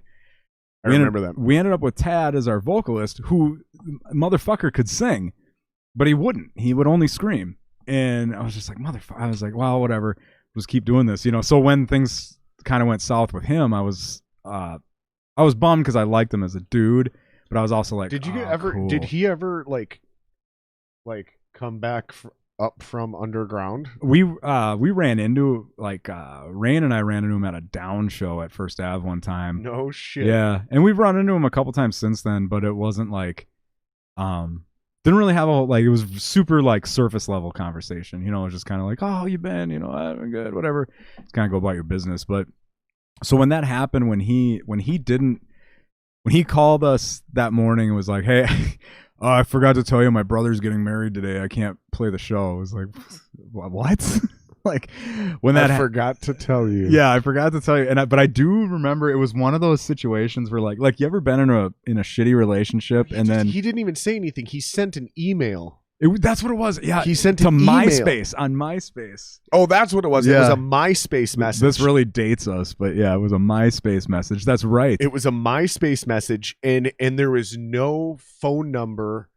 There was because wasn't he one of those guys that didn't have a cell phone? Probably. I don't what I mean? Because cell phones weren't super common back then. They were starting to get to the point where everyone had one, but there was even more of those people that were like, I'm not getting one of those things. That's how the government tracks you. And I think Tad was one of those guys. Maybe not putting words. Or back when you had to pay for each text or something or whatever it was. Yeah. So yeah, and I just remember you guys were like, we can't get a hold of him. He says he can't do the show, and then we didn't even know if he was ever going to be in the band. And it was like a week or two before you guys were finally like, Jared, you just got to just be the singer, and then I didn't right away, right? Yeah, it took months. I think we played dozens and dozens. You of were shows. like filling in as the singer, and do you remember when it was? It was fucking Gensmer and Laramie on the side of the stage at the Rock. We played in front of a big crowd, and they were like, "What is the something like? He needs to be your singer or something." Something to you guys, effect. and then they came and talked to me, and they were like, "Dude, you have to join that band." Yep. And I was like, "I don't want to sing anymore," and they were like, "Fuck you, do it." Yep. And then I did.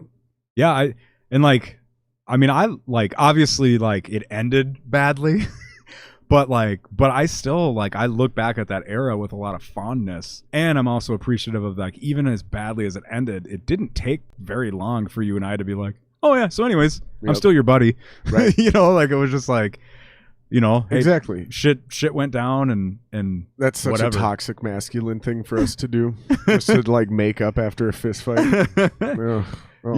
So toxic. More, yeah, right. Yeah, awful people, but forgiving each other. But then, again, though, where I was going with this though is me leaving the band and then Joe coming in. Mm-hmm.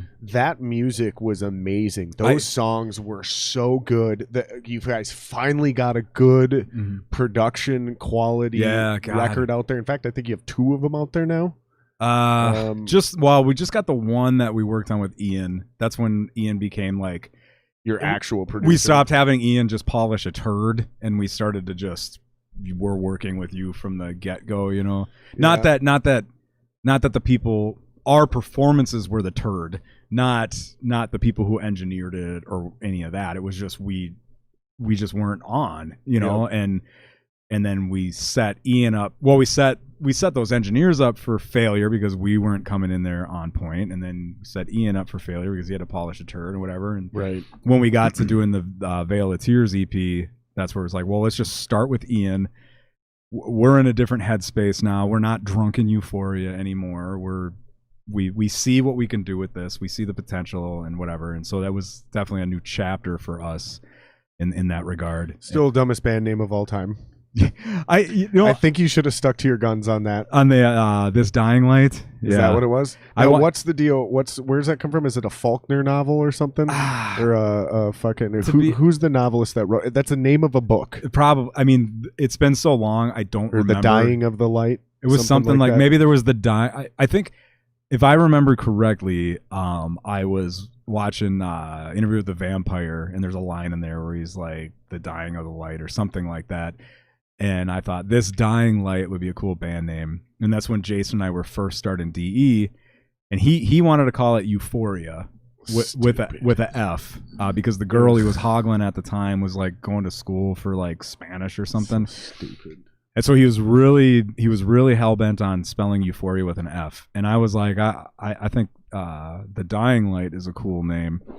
And we were completely like in friction on that, and he's like, and you just had to go and be a cool guy and compromise. Ugh, yeah, it's such a stupid name. I'm surprised we never changed it once he left the band, and I'm surprised because it's just such a stupid name. And then we misspelled it. We didn't misspell it, but we used the Spanish spelling, and that's that like I don't mind. People.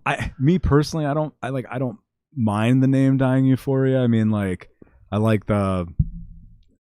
I don't know. I guess. I mean, you did start to like brand the brutal yet beautiful, and it was like whatever. Dying Euphoria, like you got smart so about it. It made sense. It was just so I was like, well, somehow we came to the compromise of Dying Euphoria, and he's like, well, I'll agree with Dying Euphoria as long as we spell it with an F. And I was like, to this day, I still hate nu metal. I just hate that whole world, and spelling things incorrectly was so nu metal, and I was just like, I was like, but if it's between this and being called Euphoria, like I'll compromise. Sure. And then so we're supposed to, I mean, not like we don't matter anymore. So it's not like this is like a secret and I have to like do a big PR thing, but like we were planning on coming back and we were writing new music and whatever. And we have, our new singer and all that stuff. And so then we were going to finally change it to the correct spelling of Euphoria. And then COVID and everything hit. And then so it was just kind of like, well, nobody's doing anything anyways, and we were already a band who wasn't doing anything, so what's the point?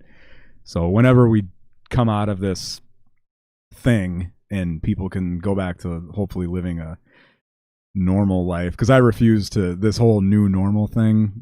Miss me with that fucking bullshit. I am not going to accept this as the new normal. This is us doing what we have to do to mitigate. Here's my question.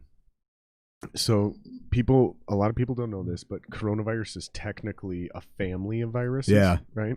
And the common cold is a coronavirus. Mm-hmm. COVID is a coronavirus. Yeah.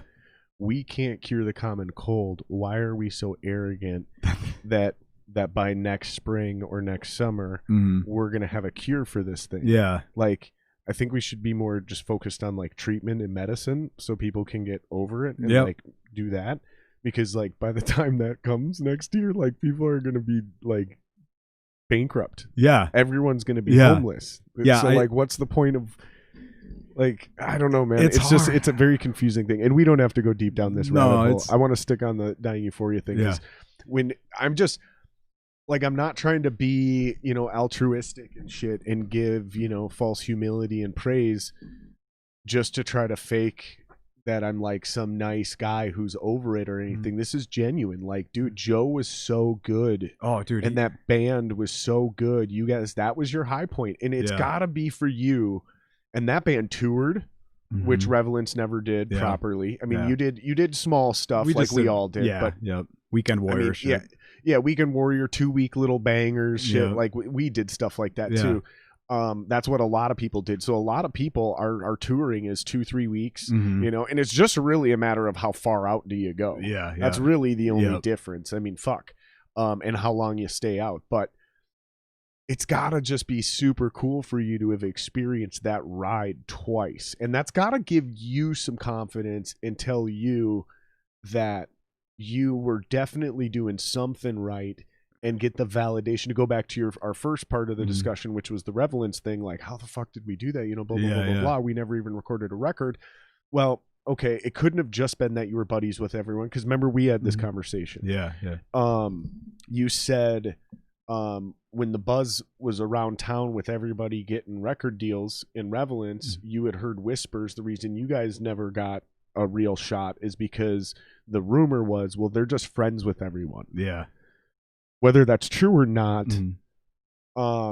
you guys never pressed record, you never did any of that shit, but you still went from nothing to build this great fan base, and then you turned around and you did it in a second band. That's got to give you so much validation to make you feel like that you really were doing something right. You know, it's funny. In both bands. It's funny because I actually feel the opposite. I feel like especially with DE, I look at like all the member changes and I'm like, I did something wrong as a band leader, because like we had what we had with Veil of Tears and what we were doing on tour and the things that were on the horizon and just everything. It was like, and I couldn't keep members, you know, and I look back and I'm like, that has to be my fault, because I'm the constant in that. I would definitely feel that way if I were you, but I don't think it's fair or true. I think it's literally the double-edged sword of being in a band is you're depending. Yeah. And this is cool. I didn't intend to go here with you with this, but this is a good segue. So I have a new philosophy, because again, like the scene started to do some cool shit again when Dying Euphoria got big. Yeah. And even when I was in the band, because Buried by Hope was starting to slap. 13 Step was now UFA, but they were starting to kill it. Head Charge came back. Yep. Right. So we started to see this huge resurgence in our scene. Now, again, the bands break up, and where's the scene now? Yeah. Gone, right? Yeah. Okay, so walk with me down this path, this idea path. Okay, I'm going to tell you my idea, my strategy.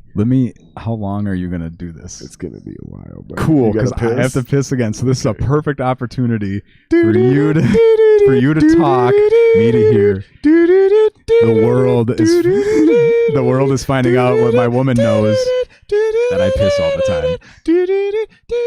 I can't do elevator music the whole time, but I will play some of your music. Are you? I can hear you tell the story. No, because then I have to yell. Are you guys licensed? Are you licensed? It's not a matter of if you're signed. Is your music license? Like, did you ever sign publishing rights? No.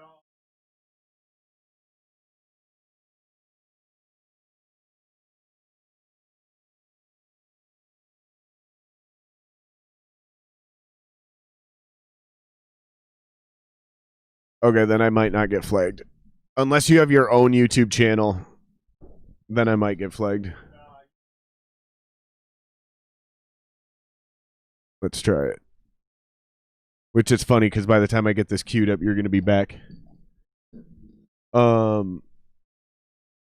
that's all right, though, because you can talk over this, because I actually got to piss. Which is the one when I filled in for Joe at that fucking weird-ass main event show? Yeah. I know it's not called that anymore for the listeners or anyone. Who gives a fuck what it's called now? Do you remember they tried to kick me out that night? I can't remember why, but they tried to kick me out. They thought I was somebody else or some shit. But what's the song? Remember I was going on and on about one of your songs that Joe wrote. What the fuck is the name of that song? I'm looking at him right now. Is it Veil of Tears? Veil of Tears is like the hit. Is that the one with the fucking the vocal part I went on and on and on about when I filled in? Where we all needed to do like different backing vocals for it or something, or I don't think so. It's really dynamic. It like goes down and Joe does this little vocal thing and then it comes back in. It might be Veil. I'm not. Let's see. Not 100% sure, but let's see.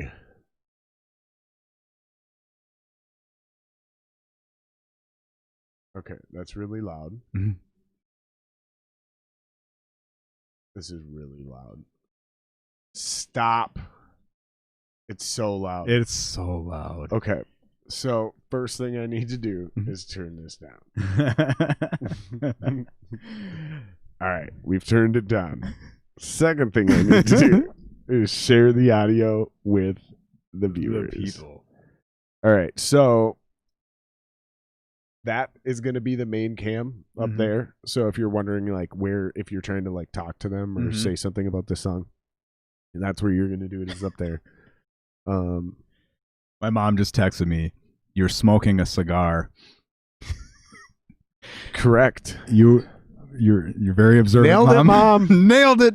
Nailed it, Mom. I got a funny story about my mom that happened last night too, but you know what's funny is I don't think my mom watches this podcast, thank God, because I've talked about some wild shit on this show. Oh, my mom knows most of my wild shit, pretty much all of it. She knows it's her fault. I can't really let it loose though until my grandma dies. All my grandparents are dead. There's some shit I don't want my grandma hearing, man. Like I want her to die thinking I'm a good boy. My dad might be a little shocked at some of my stories, but so you think it's Veil? Is that, you think so? it might be. I don't know. We'll find out. Hold on. I don't want to share this with him yet. I want to go like this first. They can't hear this. Okay. That's not nearly as loud. That's much better. Yeah.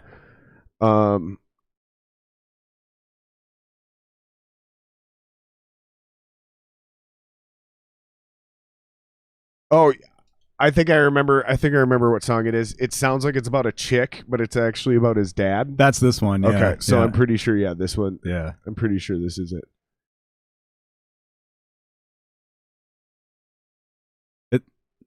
All right. Yep, this is out it. Just fine. Yeah, because it comes down right here. Yeah. Yep. Yeah. For now. 2, 3, 1, 2, 3. Yeah, this is definitely it. Okay, so point being, I'll start this over. And you can talk to them and be like, "Hey, everyone." So you can let them into your artistic mind. And I'm just going to give you a little trade secret. Mm-hmm. So if you get really close to this thing, yeah, it's called the proximity effect. And women find it very sexually arousing. and also the dudes too. Now you're scratching me right talking. Where I itch. Now we're talking. All right. Nice. He is nice. Dude, welcome back to Lidith, man. What are the odds that we start a podcast, you finally make it on, and Borat 2 is now coming out, dude? Like, seriously, it's kismet, dude. Because that shit came out right when we were, when I joined or whatever. Did. Like, that's what we kept saying. Nice all the time. God, nice. It was one of like 8 million things that annoyed the piss out of everyone about us. I think even Jason and Tim got irritated with it, but Rain, I would get Rain laughing so hard with my Borat impression that he would be like almost pissing himself, like he wouldn't be able to breathe. You know what I'm talking about? Yeah, you really get Rain laughing. God, I can't wait to get into some Rain stories too here, man. Rain, I fucking love you. So this is a perfect segue. Yeah. I'm getting a little better at this piss break thing. So here's what we'll do: is you just talk briefly about this song while it's playing, if you want. You don't have to. listeners, this is Jeremy's band after I was wrongfully kicked out. I'm just kidding. I'm just kidding. It was our Lamb of God incident. It was totally legit. Jared kept speaking in an Irish or Scottish accent. I had enough. I wouldn't stop impersonating Borat and doing the fucking the Ace Ventura dolphin dance. Oh my God, I forgot about that one. God, dude, we could literally, I mean, there's no one other than you and I probably cares, but we could probably do like an 8-hour podcast between the two of us. Well, dude, this is the beauty of the podcast, because like, you just come back on. Yeah, because we're barely even scratching the surface, and we're already at. We have made it through 2 bands. Yeah. We've been on for an hour and 45 minutes, so we're actually doing really well. We're doing all right. Because we'll wrap this up with this, and then when we come back, we'll not wrap up the podcast, but we'll kind of wrap up the band history thing with Blue Felix. Into Gravesig. Yeah. And then we can just talk about whatever, because we'll still probably have like an hour or 2. I mean, what time do you got to get out of here? Well, I'm gonna have to sober up at this point, so at least okay, at least another maybe like 6ish, somewhere around there. Yeah. Okay. So we got plenty of time. Yeah. We got plenty of time. Yeah. And that'll actually probably be about a 3-hour podcast right around there. So I'll cue this up. I'm gonna go take a leak, and then we'll wrap up the band shit with this, and we'll talk about whatever. Cool. Oh, my girl's texting right now. Yep, there you go.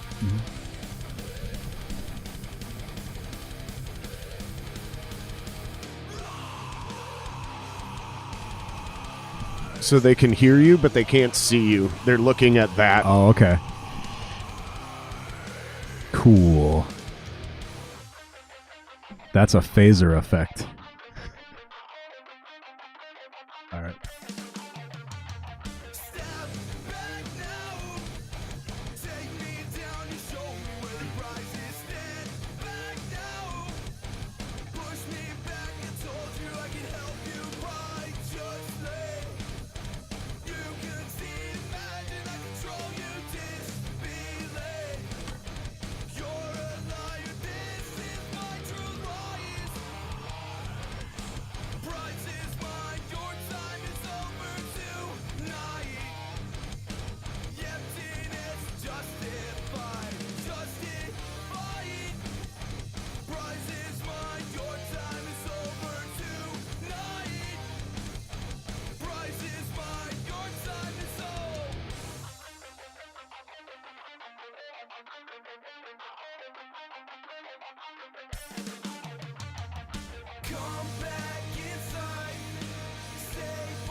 No.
Right. So yeah. So that Whoops. was Whoops. Whoa. Whoops. There's actually a funny backstory about this intro to this song, but I will tell you that one off the air. Yeah, so that previous song, that was Veil of Tears. That was our hit, our hit single. Oh, you know what? They can't hear this anyways. Oh, they can't. They were hearing the previous one, but I forgot once I switched cameras, that stops being shared with them. Oh, okay. So it's just quietly playing in the background for us now. Cool. That can be nice and distracting. I'm gonna turn it off. Oh, I'm just messing. I was just like tripping out for a second, dude. I was like, fuck. Yeah. Oh, so shit. Wrong button. It's still going. Yeah, Veil of Tears was I guess that was our there we go. Sort of our hit, I guess. It was kind of funny because I wrote that your single. It was our single. Right? It was that's the right verbiage. Yeah, it was that was the one that it got airplay on 93X and 93X and what's that one out of St. Cloud?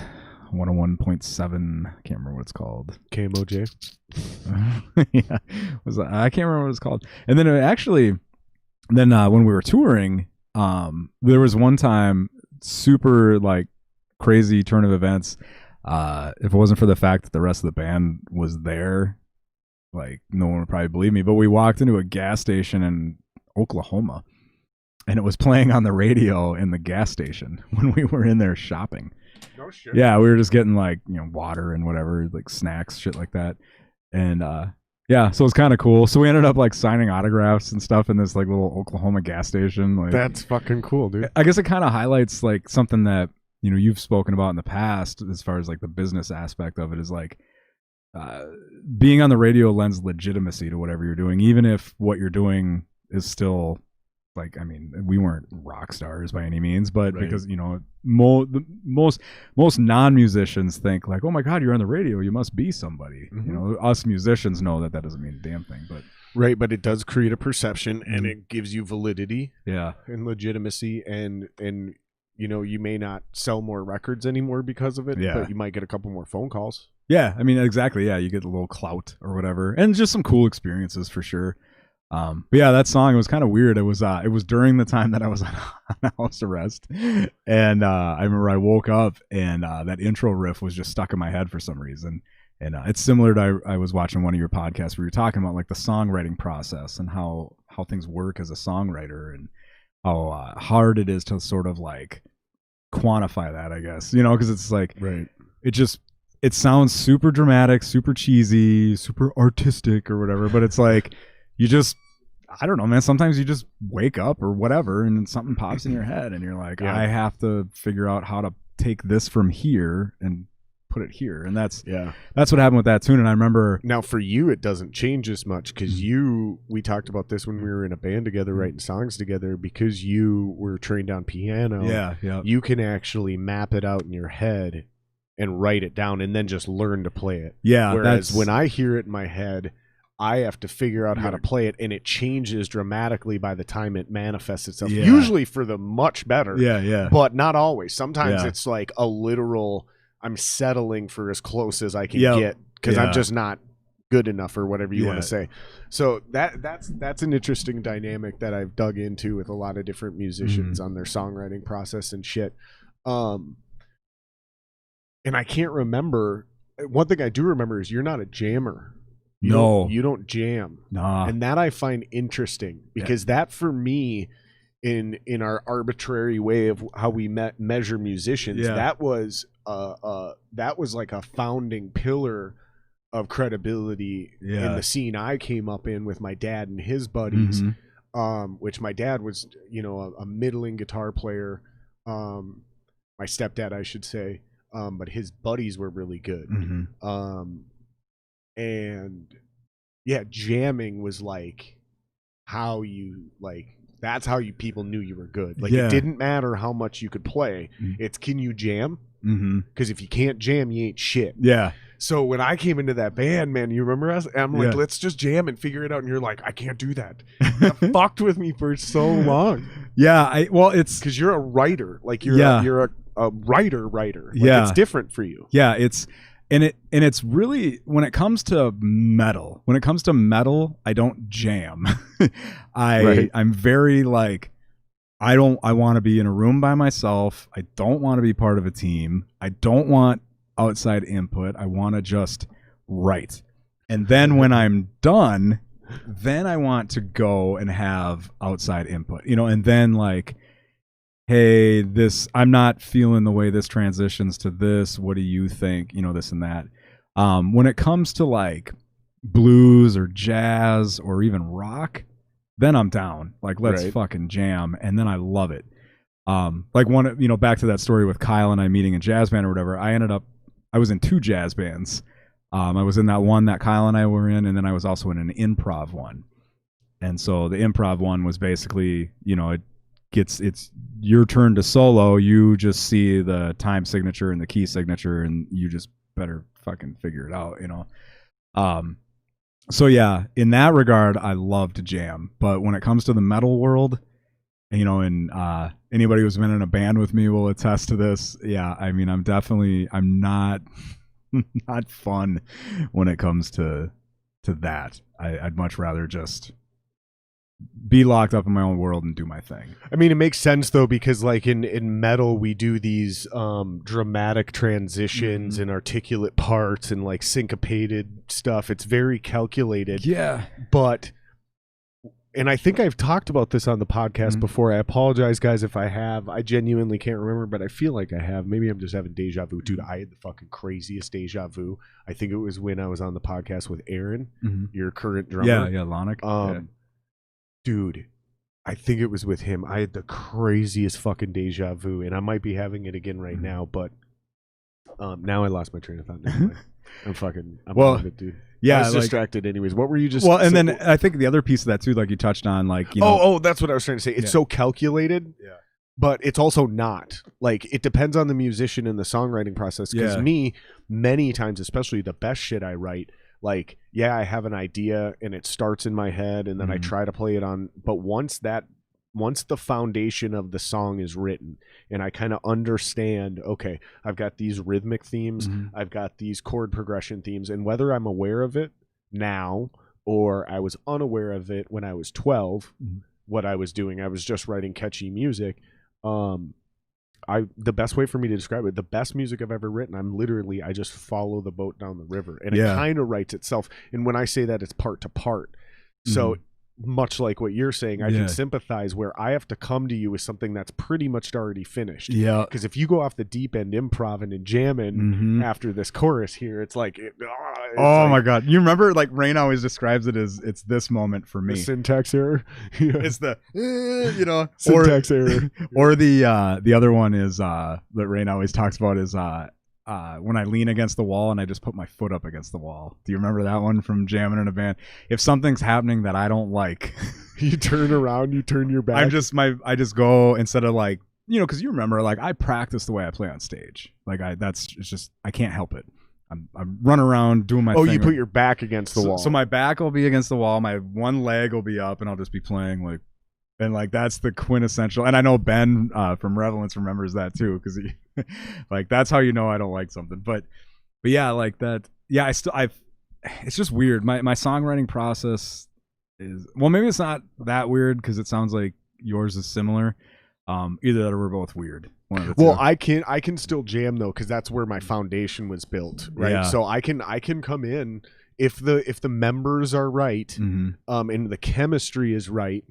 And the skill level is there for everyone. I've absolutely done it and written entire songs like that with other members. But it's kind of the same thing. It's like, it just kind of flows. Like, somebody has a riff, I'm like, dude, that shit's dope. Play that. And then drummer, like, whatever you were doing, do that again. Yeah. Let's just play that a few times. And then all of a sudden we're like, we stop and dude's like, I got a riff. I know what to do. Boom. And it's like, Nickelback talked about this. I know this is the worst reference. Man, fuck that, dude. But they talked about that song, This Is How You Remind Me.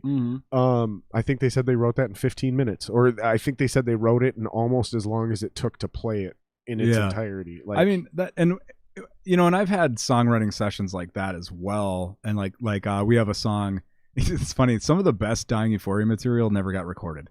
One song is called the miles I've walked, and that one we kind of wrote like that. I had the intro riff, the first verse, and the chorus, but then I didn't really have anything else, and so that one we like really came up with together, and it was one of my favorite songs. That was during the Joe era, and so yeah, I mean, like at times, I guess I would just say it's not my preferred writing method, but when it works and when everything syncs up and it works, it's so awesome, and the energy, you know, and then it's also better because then everybody else is a part of it, you know. Like you take someone like, I mean, Rain is a fucking ridiculous guitar player. He's so good, and he's got great riffs and stuff, and so to like not like back in the day, he wasn't maybe as involved in the writing and that kind of stuff, and whereas like now, 2020 Rain is very like he's writing full complete songs. Like I don't even have anything to do with them, you know, which you remember from back in the day that would have been unheard of. And I mean, the dude is just writing fucking awesome tracks where like he's sending them to me and I'm just like, oh yeah, like, you know, that, I mean, I call them step up your game riffs, where you're like, fuck, I'm gonna have to step up my game. He's really he did a 180, and I'm saying, it sounds like I'm saying that as if I'm someone who's in a position to even cast judgment on whether someone's pulled a 180 or not. I don't mean it like that. I just mean the role. In the years, you're saying the role. Yeah, in the years that I've known. I understand. Hopefully the listeners know what you're talking about, because I understand what you're saying. His role is 180 degrees different from what it was, because I remember this. But I also think you're forgetting something, because I understood that when I came into Dying Euphoria, because I came in pretty early. I mean, you guys played a dozen shows tops, and you were banging them out like it's every 2-3 weeks. So like we're talking a few months into the band when I came into the picture. I think you came in. Yeah, it was about a year probably from we started in January of 2006, and you came in. It had to be like 2007. Yeah, you came in because we started recording that first album spring of 2007. And then you came in the spring of 2007. So yeah, I mean, it was probably about a year after the start of the band. So, my understanding was, and I think you're forgetting this a little bit, is you came into that band when you started that band with a body of riffs. Yeah. Like most of those songs we were playing, you wrote after Revelance, before Dying Euphoria started, and it was just you and Jason. Yep. So Rain, in the role he provided, was to come in and kind of honor the songs that were already written, much like I did as a vocalist. I didn't have any liberties to come in and add a lot of ideas, just a couple things here and there, which weren't dramatic, really. Yep. In fact, if anything at all. And same thing from the bass player, whereas, and unfortunately, because we had that revolving door of drummers after Jason left, we never moved on until that record with Joe, after I was already out of the band. And so the role naturally wasn't available, is what I'm getting at. Yeah. Like the songs were already done. He was coming in, much like what Dalton's doing with me right now on my track that you heard before the podcast. Like that song was done. Like everything was done. He literally, all he's able to do in that song is add his lead guitar, and then he came up with the outro. Yeah. How we're going to end the song, at least how we're going to do it live or potentially on record. I don't know. We'll see. And that's where it kind of worked out perfect at that time, because, and, you know, whenever you have Rain on the podcast, I you know, he'll probably attest to this too. Like, you know, Rain was more of a riff dude at that time anyways. Not that he didn't have the ability to, I mean, we all know the talent level that guy has. But it just wasn't really something he was really doing a lot of that time. And so it was kind of perfect, because it was like, when you're saying he was a riff dude, you mean like he wasn't like writing whole songs yet? But he sort of was. But he probably was, but like, I know what you mean though. But not in that setting. Like, you know, I'm sure he was writing shit, you know, behind the scenes or whatever. But then like he really came in and like, all right, so there's these body of songs, but there's certain parts of these songs that I've written where I'm like, not happy with this part. It's there because it bridges this part, but something could be better. And then Rain is like, well, I've got this, and it's like, holy shit, like, so sweet. That fucking awesome sort of Southern interlude, melodic, that whole section, that's all Rain.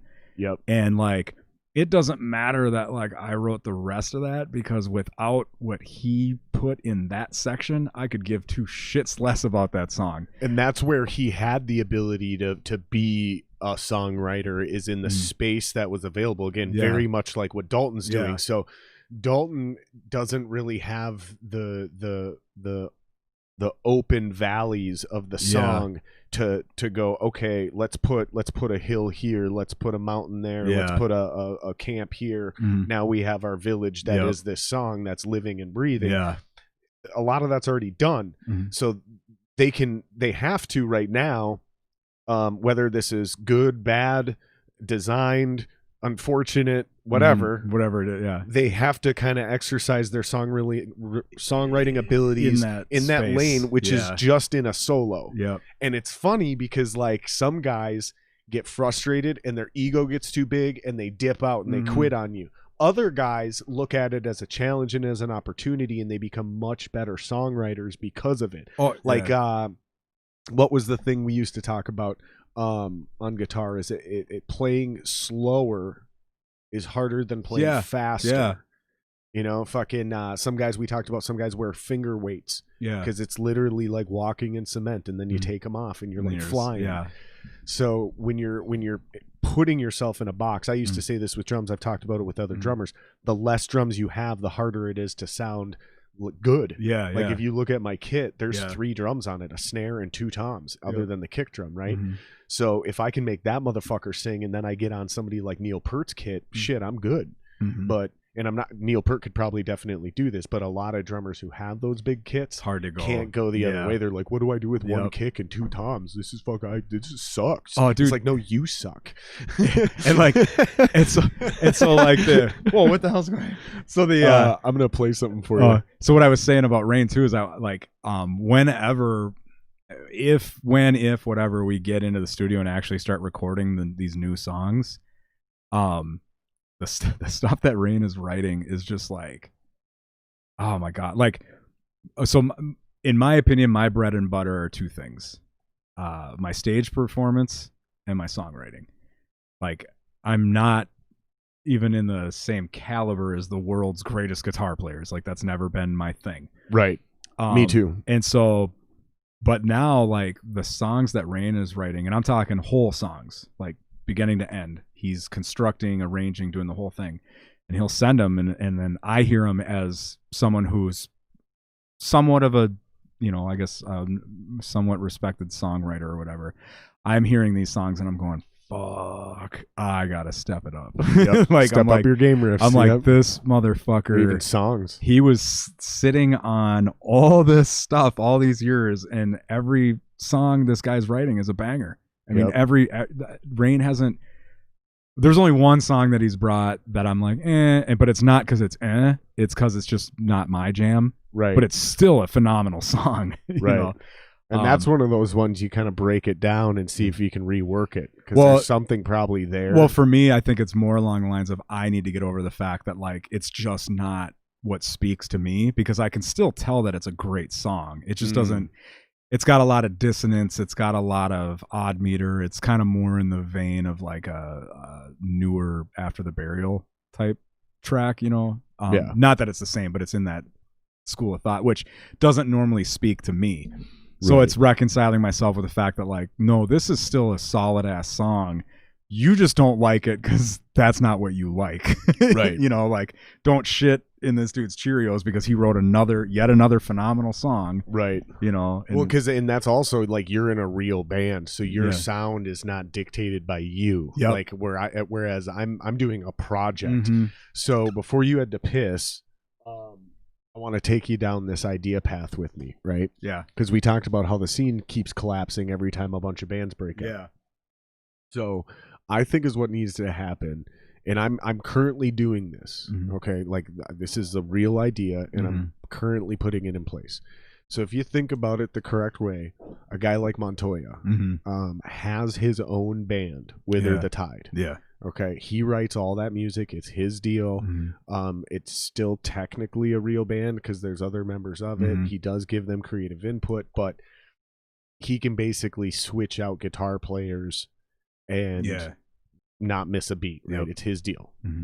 That gives him the musical equity to build his own fan base. Right? Yeah. So if he joins my band... You're talking to Andy about this, I remember. Yeah. Sort of the community...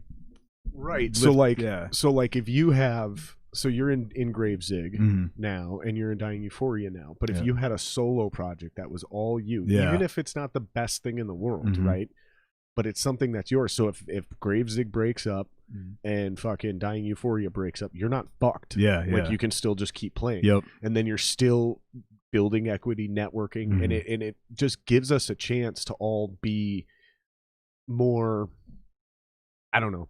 We can form better bands without risking everything we have. Yeah, we're more like, it's like diversified. Our portfolio is diversified. Yeah, and we can approach it more like, hey, let's try to like create an awesome band that we really like and like make money off of it, because now we already have this whole thing going. So it's like, if it doesn't work, it's fine. I can just go do this other thing I've got. It's no big deal. Yeah. It's easier said than done. Yeah. Which is funny because like all of my years, this is the first time I've ever been in two bands. The Gravesig and the DE thing, which I don't even count as two bands because DE, I mean, really, we're not doing anything. And even Gravesig, we're not really doing anything, you know, but whatever. But I've always been the one band man kind of guy because I specifically wanted to put everything I had into that. But now, you know, and that maybe worked back in the day, but we're in a different world now. You know, like I've seen, you know, I watch a lot of your podcasts and like I've seen, you know, kind of that theme of hilarious. Like, we're in a completely different world now. And that approach, depending on what you're trying to do, you know, if you want success, that approach doesn't work anymore, which is weird. Right. Because in the past, that was the approach that you needed for success. And now, now you have to adjust, you know, us old dinosaurs have to adjust to this new paradigm of the way that things are. Right. Unless you're doing it, you know, like DE, like, I mean, I'll make it very clear, like DE is completely just for fun now. I mean, that's why like when we did our little live stream thing, I mean, we didn't do anything special with all it was, hey, we're all seeing each other for the first time in a year and a half. You can come watch if you want. Right. You know, whereas like, you know, if DE was still like a real thing, we never would have done something that unprofessional. Sure. This would have been a studio and it would have been this whole thing, you know, but we joke, we're basically a therapy group now who occasionally gets together and jam. Yeah. You know, Eric was talking about that on the podcast. Dude, I mean, as a band, we talk every single day and we talk each other off the ledge of like all the things that any one of us are going through and everything, you know, and then it's like, and sometimes we jam. Right. You know, this is probably the closest unit of brotherhood that DE's ever had with Eric, Lana, myself, Rain, and Tim. You know, unfortunately, we don't get to do anything with the music part of it. But well, and that's kind of the fucked up part is like, it's so hard for a band like that to even have an incentive to keep going with heavily playing shows when there's no scene to play to. And that's what I'm getting at is like, you can create the greatest band in the world, but if there's no, and I've said it before, I'll say it again. We need more Wills. Yeah. You know, we need people like that to start being that leadership. And honestly, man, these bands got to start paying their dues like we did. Like, no, you're not playing fucking Friday night at 11 p.m. because you want to. No one knows who you are. Like, we don't even know what kind of gear you guys have. Like, you don't even know what a spec sheet is. You don't even know to ask us what kind of spec sheet we have. Like, there's so many things you don't know about the music business. Let's start there. And then another thing is like, we got to go digital, man. We got to figure this out. So even part-time bands like you guys can figure out ways to monetize and keep going, because basically this is my philosophy is we already put in the work. Why not get paid for it?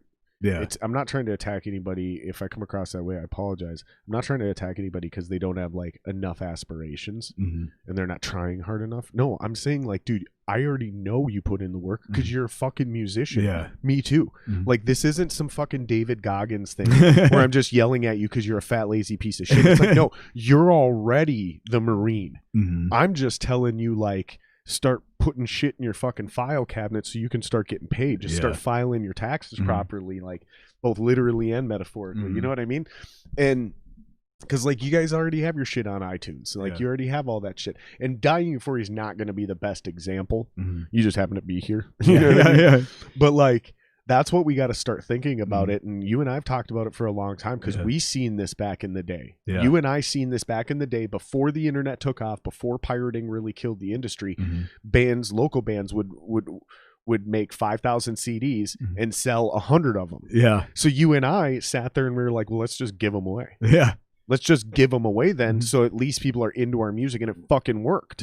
Like, once we were good and we could deliver live and we were better live than what was on record, actually. Oh my God, people were pleasantly surprised, and they were like, can't wait for your new record. Remember how much we just released that, and people were like, man, you guys have come a long way. Can't wait till you can't wait till we hear your new record. And we were just giggling. We were like, we don't have a new record. Like, we just fucking finally got this together. But yeah, why, if we were willing to do that with physically pressed CDs, why aren't people willing to do that with digital downloads? Why is everybody looking at digital downloads and streaming like, oh, we can't get paid anymore, the music's done, the business is dead? Like, why is it dead? Like, you have the ability to get your music out there now to a wider range of people. You don't need the radio anymore. It's still cool when you walk into a gas station, or, you know, when you're driving down the road and boom, there's your song playing. That's fucking cool. But it really only helps if it's timed when you're coming into town for a tour, or timed leading up to a show. It's part of a promo. Like, even radio play isn't just like, oh, look, I'm on the radio, I'm rich. No, it's like radio plays are usually centered around, especially a new single that just came out. It's like, oh yeah, well, guess what? They're also touring through here in 6 weeks. And you pay the radio. People don't know how the sausage is made, and it's ugly. It is, they're, even in the metal rock world where we're all supposed to be like super, like we have integrity and we do it not, man. It's all part of a structured, sort of contrived promotional marketing thing, you know? Right. Like, and it has to be. It doesn't. This isn't the 80s anymore. It just doesn't work the way it used to, you know. And that's the thing, is it's like, it's always been the music business, man. And it's got to be sustainable, because in order for anyone to be at their peak, they need to be doing that full time. Right. So if you're going to be the best musician you can be, you can't have a day job, which means you need to make enough money off of your music in order to sustain that. You know, same thing with your manager. If he's going to be the best fucking manager and help your band succeed, he can't have a day job, which means he needs to be compensated enough to where not only is he surviving, but he's thriving. Okay. And there has to be a bigger light at the end of the tunnel, so people have a reason to keep pushing forward.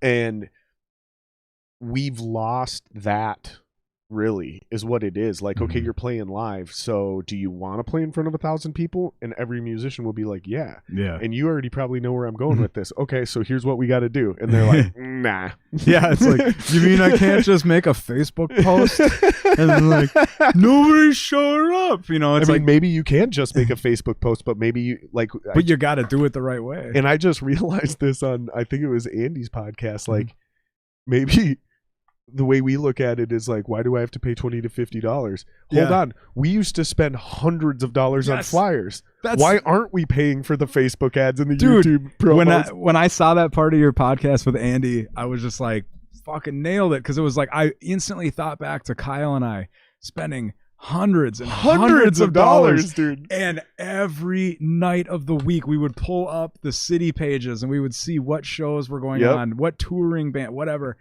Oh, that crowd would probably like Relevance. Kyle and I would go there in the dead of winter, and the gas and everything, and pay for parking, and hand out flyers that you would then see laying on the ground. And then we got smart and we paid for more expensive flyers that were cardstock because you could pick those ones back up off the ground, right, and keep handing them out, like, and people were less likely to crumple them in their hand. And it was like, oh, this must be something, you know. And then eventually you get smart enough to like, oh, well, there's a backside of this flyer. We could split this with another band.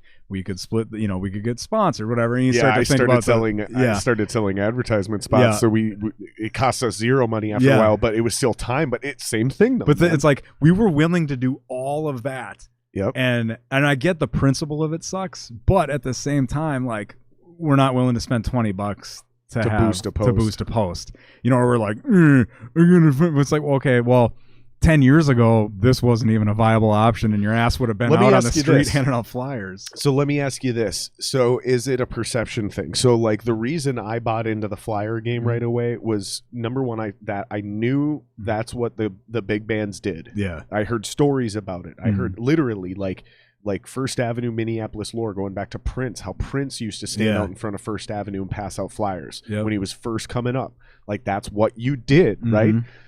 Not only that, but then I learned there was a number that I could calculate. 2% of your flyered audience actually shows up. So 5,000 flyers equals 200 people. That doesn't sound like a lot, but it is. You can pass out 5,000 flyers in a blink of a fucking eye. You go to one big show at First Avenue, boom, there's 3,500 probably.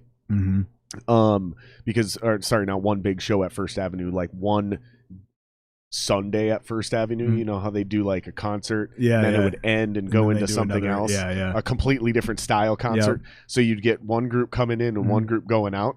That's what I meant. And then if there was a national show like a Metallica or anything like that, that was in a Target center, I mean, you'd need 20, 30,000 flyers because again, they're going to get thrown away and you're going to get doubled up on.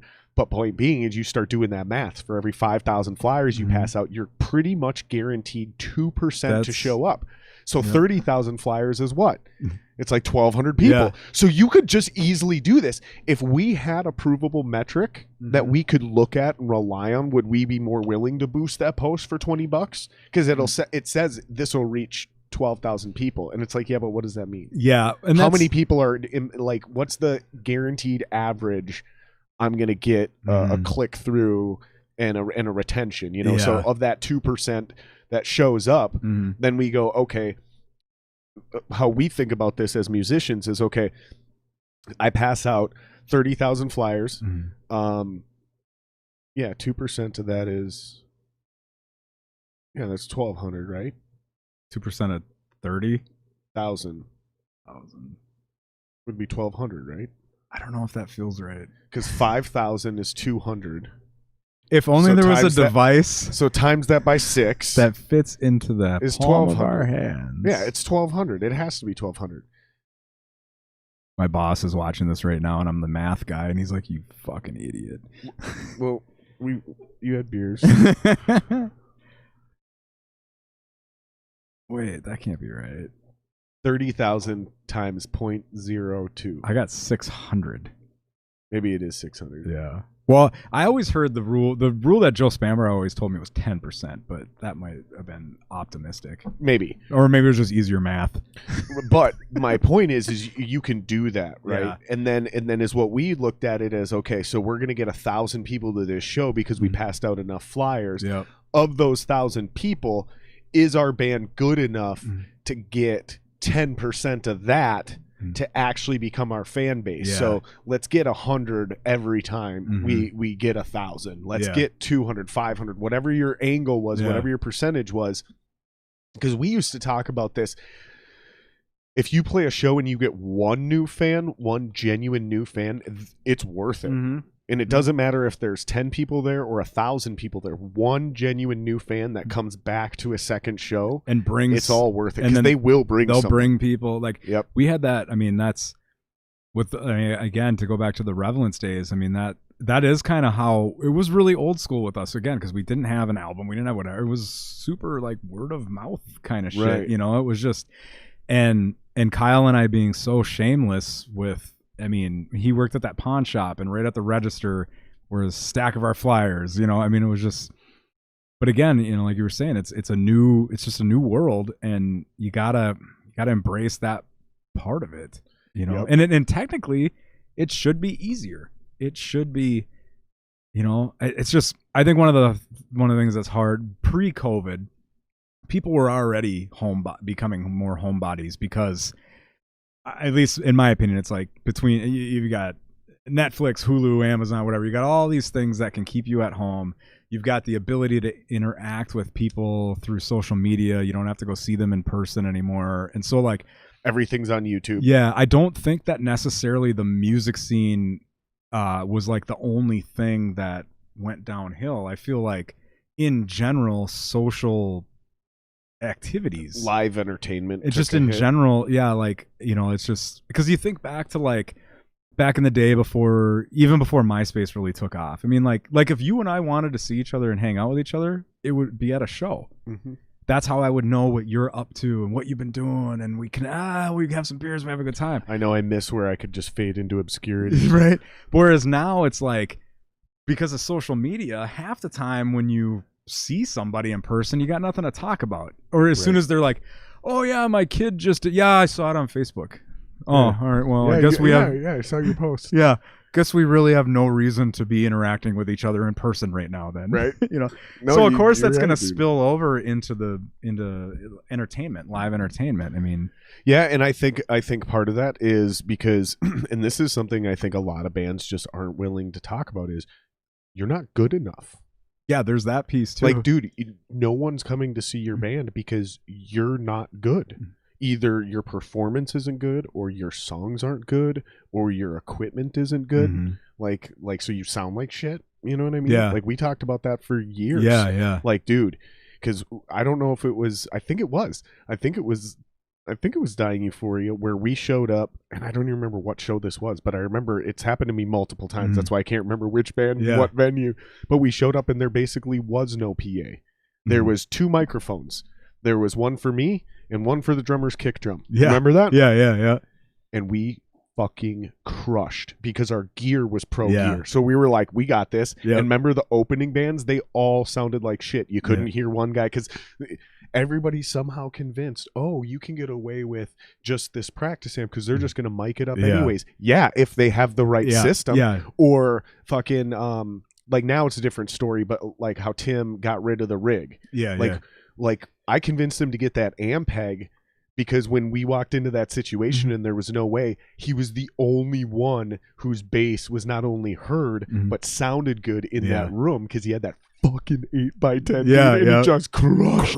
And so all we had to do was just dial in our volumes, do our own quick little sound check, make sure you could hear me, make sure you could hear, I think it was Pat's kick drum. Yeah. And we fucking sounded great because we had pro gear. Yeah. Like, there's so many people that don't understand these little nuances, even just coming up and getting there. And I don't remember why I brought this up and where we were going with it. Might have something to do with paying the dues, but I don't know. Maybe like those are the less, like, so many bands now. God, and now I'm sounding like get off my lawn guy. Like, I don't mean to, but like, there are so many. Oh yeah, because I was saying you're just not good enough. Yeah. Because you sound like shit, or because your performance isn't good enough, or your songs aren't good enough, or you're awkward to look at, and like again, your music isn't good enough to overcome that. Yeah. There's so many reasons. Like, are you asking that about your own band? Not you. No, but you know what I mean. Like, and you should be though. Like, no matter how good you are, you should always be looking at. I mean, like, I don't know if you remember, like we used to do, and maybe it came from you and I coming from sports, but like, we would have at least some sort of camcorder. Again, this dates us, but like whatever, we'd have some sort of video recording of our show, and we would watch it. If the show was Friday night, we would watch it Saturday morning or whatever, much like you would watch the game tape. We watched film. We would, and like, okay, that part we fucking shit the bed on that part. Why did we all get off time here? Why did none of us move for 3 minutes during this part? Like it was sort of like. And that's the behind the scenes stuff that I think a lot of people don't think about, is like, you look at a band that does well, and I'll leave any of my bands out of it. Just a band that does well, they do all these behind the scenes things. They don't just self-critiquing, self-improvement, refining. It's an art, it's a craft. And it's and that's why I was saying earlier, not to cut you off, but Yeah. just to amend what you're Yeah, saying, yeah. to give more validity to what you're Yeah. saying, is that's why I said we're already putting in the work. Yeah. Why not get paid? Yeah. It's one of these things where I'm going, let's just work smarter, not harder. Mhm. Like, we actually don't have to fucking worry about touring and risking it all anymore. And if we figure this out right, we just got to figure the math out. Mhm. We just got to figure out, okay, it's going to cost us $500 to put a post in Des Moines, or Target Des Moines and Target Kansas City. That's $1,000. Well, dude, we're only getting paid $400 to go down there. And then it's going to cost, $200 per show or whatever, $500 per show. So we're breaking even on that. Yeah. But then it's going to cost us, $200 in gas just to get to Des Moines and back. And then technically you got to go the other way to the Kansas City and back. So let's say it's going to cost us $500 in gas. So now we're in the whole $500. It's like, it's not worth it, right? Well, that's why you have to have like actual merch and tangible shit that's worth purchasing, because that's your profit right there. And then you advertise a big enough show to where people show up, you have your shit together, you have the good gear, you're well rehearsed, you're ready to fucking go, and boom, you actually sell 100 t-shirts instead of struggling to sell 3. And not only that, but now you've completely adapted to the idea that they're going to go stream your music for free, they're going to find your shit for free, but now you've got a Patreon page where you can charge $3 a month, $5 a month, $10 a month, like what I'm kind of trying to do. And then you do provide extra content in the back end. So maybe your whole band gets together once a week and does a 2-hour podcast behind the scenes, and you talk about things and you answer fan questions. You do B-sides that don't make the album to your Patreon subscribers. You do discounts on all your merch, early access, maybe even a free copy of your CD. I mean, think about it. If I'm paying you $10 a month, and once a year you come out with a record and everything's streamed, you only have to print 1,000 of them, right? Because that's how many Patreons you have at $10 a month. That's, you're still making money, and you send them one for free. Now you get the print. Now you get this, right? This awesome piece of memorabilia. And you chose to engage in that. You see what I'm saying? We're already doing all this work. Why not just like funnel all this down and like get our shit together? This is the only difference between us and the dudes who make it now. Like Billie Eilish blew up online. Like there's plenty of artists that just strictly blow up online. We have all this equity, and I'm not speaking directly to you and Dying Euphoria, because that's a very unique situation. I'm speaking proverbially for our whole scene and our mentality, because everyone's like, I don't do it for the money. It's like, okay, but you don't do it not for the money. Like, if I offered to pay you, would you turn it down? You wouldn't turn it. I think one of the reasons why rock and metal, why we struggle. And I'm not actually mocking anyone who's been on the podcast and actually said that. I'm just speaking generally here. I think why in rock and metal, one of the reasons why we have such a hard time with that is that, this is going to come off condescending, but like, musical integrity seems to be a more important to us in that. I'm not saying that rock if you're and metal versus like I'm not saying if you're hip that's on the radio. Like, I'm not saying if you're in hip hop you don't have musical integrity. That's not what I'm saying. But I think you are talking about like the mumble rap, the Cardi or B, just in general, eat my ass, like eat my ass. Most and just in general, there's probably a higher percentage of rock and metal musicians who feel a little more like the music means something to them. The music they're writing, this is their heart and soul. There's a lot to this, and so to wrap our heads around the fact that if we want to have success in 2020, it's about pretty much everything other than the music, or not other, but it's providing. You have to be an entertainer. You're no longer just writing music that's good and people want to listen to. You can have good music that people want to listen to and not make any money. Sort of. I agree with that technically. Yeah. But I don't think that's literal. I think all we have to do is like that old adage, I'm not trying to reinvent the wheel. I'm trying to realign it. Yeah. So for example, back in the early 80s, you could still join a fan club for Metallica at $5 or $10 a month and get everything that we're talking about. But they sent you a VHS tape and a bunch of other shit in a giant fucking package once a month or once every 3 months or whatever it was. So all we're doing is eliminating the shit that the label and those guys used to do And we have all the tools at our access now. It's just easier to do. And people go, yeah, but there's so many people doing it. Here's the thing. Just because there's more people doing it doesn't mean that they're actually competing with you. First of all, there's a lot of people that suck. The more people that are doing it, that means the more shitty people there are doing it. Yeah. Number two, when we're talking about music or a podcast or thing, these are very unique things that if you have that musical integrity like you're talking about, nobody's going to be able to do this until it's already popular and they choose to copy it. Yeah. You see what I'm saying? So again, we're not really competing. You're competing for people's time, but that's the discovery aspect. Yeah. Once you got them, you're not competing for anybody anymore. Like once I like you, you go into my rotation in my iTunes. Boom, gotcha. Well, that's what you just got to find me. What I mean about the integrity part is that, you know, in that business model, and I'm not saying this is a bad thing. I'm saying this is like maybe the hurdle for a lot of metal and rock musicians is accepting the fact that like you have to market and sell more than just that song that you wrote that means the world to you, because that they can get for free. You know, so what can you provide beyond that is going to interest people? It's going to be things that aren't necessary. Maybe it might be the songwriting process. Maybe you invite them into their Patreon channel, and it's hey, you're watching Jared write this song, you know, or something like that. That's cool. Then the thing that you struggle with is how do you ensure that only those members get that content? Whereas I know like some of the bands that I like.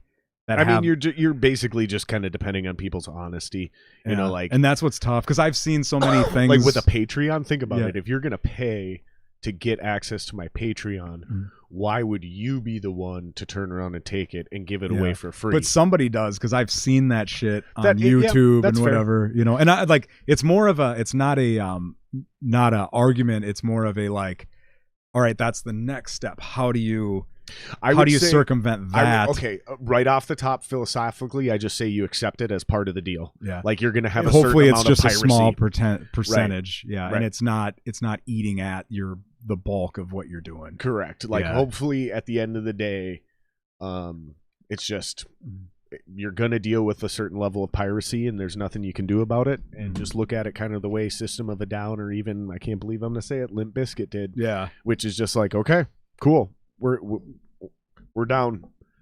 I mean, System of a Down flat out put it on the cover of their CD. Do not buy this or steal this album. I think that's what it was called. Yeah, steal this album. And it had like no artwork or whatever. Like it was just a thing. Just an empty Jewel cassette. So we got about 20 more minutes. Damn, you know what's funny? Coming into this, I was like, I don't know if we're gonna have a lot to talk about, and we didn't even fucking scratch. Yeah, we haven't even scratched the surface. Let's wrap it up with the Blue Felix stuff. Okay. So, how did you end up in Blue Felix? Because I know that this. I know personally, this wasn't a huge part of your career. But it was a big band. Yeah, and in juxtaposition, to put this in context, because I did want to talk about this naturally. Is we talked about the like how interesting it is that you had these two bands that you started from nothing, and both of them kind of went here, and then you kind of like took a lateral move or even a move up. Yeah. But it was somebody else's deal. Man, that's got to be a trip. So that was, so what had happened was, DE's demise kind of was, the writing was on the wall.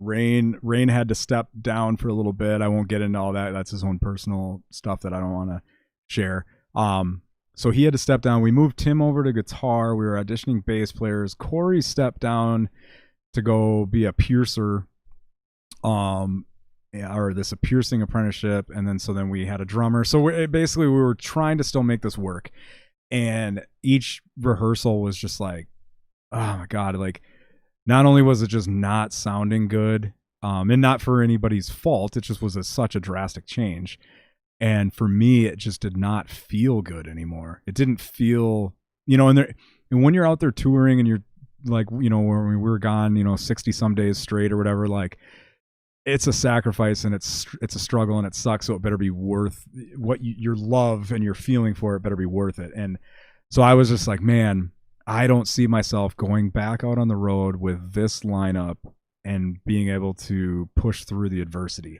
In that time, I got an email from Jake from Blue Felix or Toxic Trip, or and we kind of knew each other a little bit, obviously, bands of our status or whatever, we kind of bumped elbows, and he did the classic, hey, do you know any guitar players who are available, or would you be interested in doing double duty? And I was like, well, funny you should mention it. I said, between you and I feel like DE's falling apart. I don't want to quit touring. I don't want to quit my musical career. I don't know what to do. He's like, well, why don't we jam? And so that's basically what happened.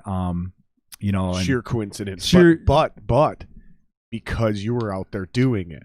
Yeah. I mean that, they already knew me, and they knew like what I bring to a band and what I do and whatever, and my stage presence and all that kind of stuff. And yeah, so essentially I just I took a little bit of a break between DE and Blue Felix. Joe and I went to Texas for like a month, stayed at this lake house with these awesome friends of ours, Carl and Mary. If they're watching, fucking love you guys.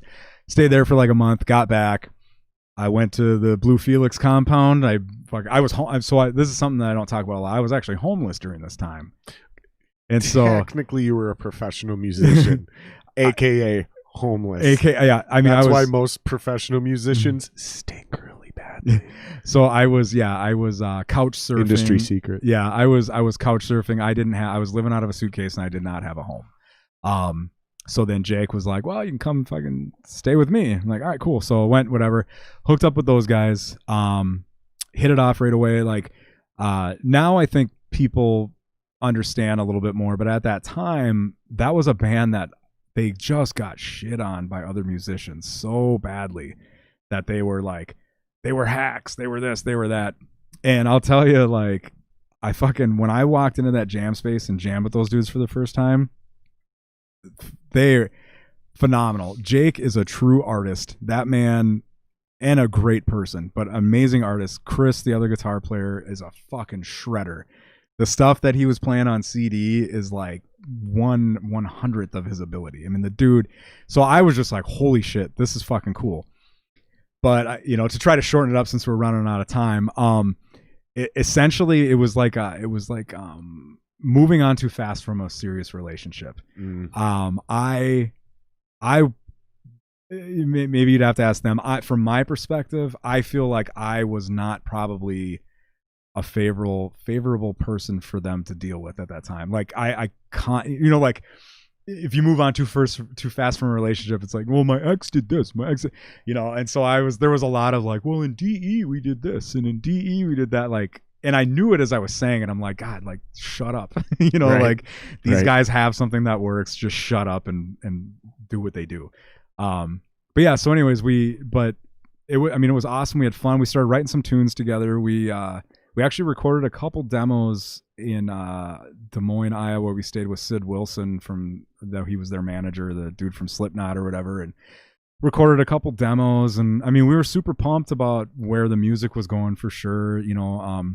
They were already, if anybody's wondering, because I know there's some people that thought like, oh, Blue Felix kind of got a little heavier after that, and they thought like that was because of me. They were already going down that path when I came into the band. Maybe is why they knocked on your door. Maybe a little bit, yeah. They said, hey, you know what? We're going down this path. Yeah. He might work out if he's willing to play double duty. If not, he might be the perfect guy to ask for the right guitar player since we want to go this direction. Yep. And like I remember Chris, like we were talking about that as we were like writing some of these new tunes that were like fucking super gnarly. And he was like, man, he's like, what sucks? He's like, we're going to release this album and everybody's going to be like, oh, Jeremy from Dying Euphoria came in and made him heavy, and it's like, that was not the case. They were already going down that path. They were taken to the next level. But yeah, I mean, it was some great experiences, man. Like I got to be on a tour bus. I got to have a real road crew. Like I'll never forget like those first few shows, like how weird it felt that like I wasn't even supposed to restring my own guitar. I had broken a string and I was restringing the guitar, and the manager came over to me. He's like, what are you doing? I was like, I broke a string. He's like, no. We have people for that. And I was like, well, fuck you. I was like, I can restring my guitar. And my response is, fuck you. But he had a pretty good point. Like it was maybe a little far fetched, but I saw the logic behind it. He was just like, if you're gonna say I need a tech, fine, but then I'm hiring my own tech. Like, you're not gonna tell me I can't restring my own guitar. Well, I mean, it was just fuck you. When he said, I mean, he wasn't like mean about it by any means. He was just, it was more like jovial. I'm being mean about it. He was more jovial. He was just kind of like, what are you doing? You know, like, because like I was still wide-eyed. It was almost like Jason Newsted joining Metallica or something. Like I was just so see how big of a dick I am, because I thought it was like hostile. I'm like, fuck you. No. Don't tell me what I can and cannot do. It was just me being used to having to be self-reliant. I feel you. And so yeah, he was. I'm like, well, I can restring my own guitar, whatever. And he goes, think about it.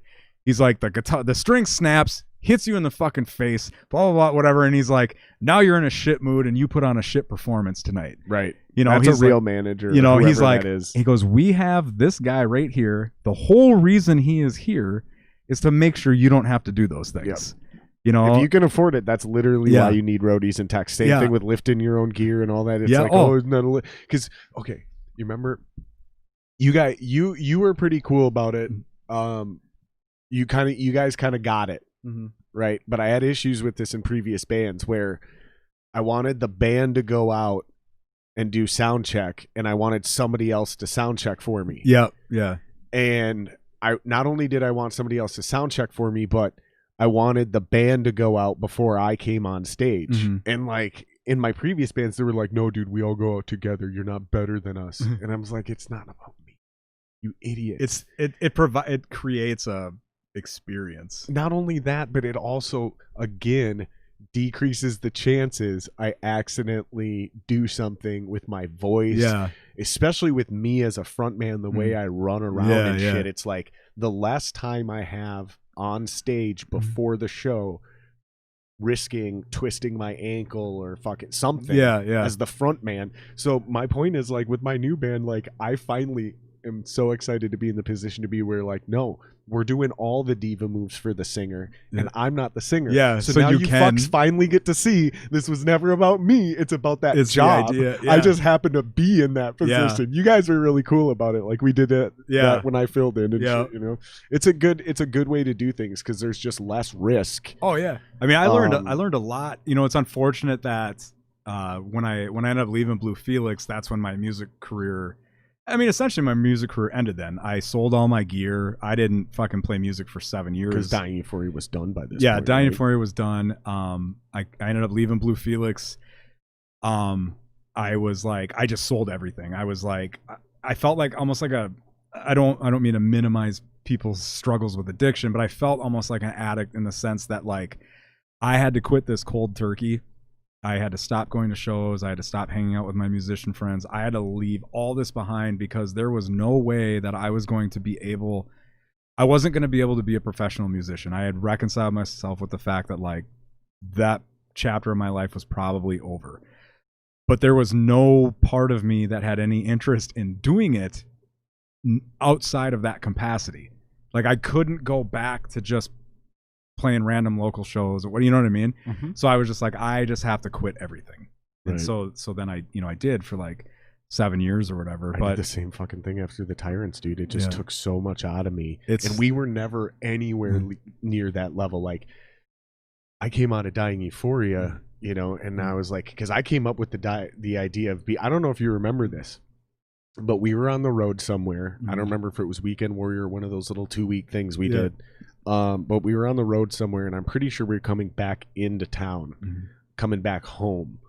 Because I think, if I remember right, we were in southern Minnesota, and I was laying in the bench seat, and we were in a van, I believe, Maybe it was a large Suburban. We might have been. So I bet you we were coming back from that crazy ass show. It was either in Sioux Falls. It was in Sioux Falls. It was, maybe or Iowa. I don't remember. No, I think it was the one with Cocoa Puff, and then when I can't remember. And when you jumped off that big, I remember that show, but I don't remember if it's the same weekend. But I was laying there, and somebody was listening to the radio, and it was like AC/DC or Jet or something like that. And I was like half asleep, half awake, and I kind of like woke up, and I was like, I think I want to play drums in a rock band. And I remember you turning around. You were in the front passenger seat. I think Tim was driving. And I remember you turning around and you're like, how fucking arrogant are you? You're just going to like randomly start a rock band and switch instruments at 26 or whatever I was. And I was like, yeah. And then it just like went on the side burner for years. It was just in the back of my head because we were in Dying Euphoria. Yeah. And then I was at such a fucking crossroads when that ended for me. I started this rock band and was so jaded about all the effort and trying to manage and book that we put zero effort into anything other than learning how to play our instruments. Yeah. The result of which I actually became a pretty good drummer. Yeah. We wrote some pretty killer fucking tunes, and that band with zero advertisements. No fucking, I mean, we like made a Facebook event and let people know we were doing it, but we didn't go and do the old MySpace thing and like try to get people to like us and promote it and post things like that. We didn't pass out flyers. We didn't do fuck all. We literally just got out there and played. And dude, we actually started to build a following. Yeah. But then same thing you described. So it was a much like a microscopic level of what you were doing in Blue Felix. But there was like this real thing happening all of a sudden. But it got snuffed out. And then I had nothing. Like my music career came grinding to a halt. And that's when I started thinking about this idea I've been like talking to you about, and I talked to Muffin about. Like, we got to get back to this, because when that ended, if you would have had the Jeremy Blake solo project, you could have kept going. Yeah. If I would have had a solo project or this project now already in the works and going, we could have kept going, and then you could have kept doing shit, and then we would have been much more in a position to already be monetized by 2020. Yeah. Like, we wouldn't be at this spot where, like, now the point is, and where I think naturally we can wrap this up on this subject. We still got about 10 minutes. Yeah. Is it's hard for guys with good jobs and families, which luckily you don't have kids yet, neither do I, right? But we still have women, we still have mortgages, well, houses, right? In some cases, a lot of us have really good jobs, or we just have jobs. Yeah. And it's guaranteed money as long as we show up and do our job. And the prospect and the idea of like getting the gear back together, putting all that work back in, to take a risk, to go on the road, people are like, I just can't, dude. I just don't have it in me anymore. I'm obsessed with the idea of going, okay, but what if there's no risk? Like, what if we can spot shows? Like you just figure out a way to like just push your fucking music as hard as you can in Chicago until you got $800 to do a huge post and hit 80,000 people in the greater Chicago area and go down there and play to 3,000 people. Only you're not Owl City, right? You remember that kid? Yeah, yeah. Right? God bless his soul. He's a great songwriter. He wrote a great song. He's a master of the algorithm. He figured out how to make it go viral. I'm not jealous, but I'm saying if we can figure that out, we do have the equity. Yeah. We do know the pros. We can put together a fucking real band and be ready, stage ready in 2 weeks and get down to Chicago or a St. Louis or a Kansas City or a you know what I mean? Yeah, yeah. And we can build it regionally. And if it's not you and I in our personal thing, fine. Then it's the next generation of kids. This is how you have to do it. Yeah. Because there's a clear map now. To your fans. Yeah. There wasn't before. Before it was just you randomly played shows, hope there was a word of mouth, and you hope it built up, and you hoped you could get signed and get discovered and get on the radio. It was all the hope. Yeah.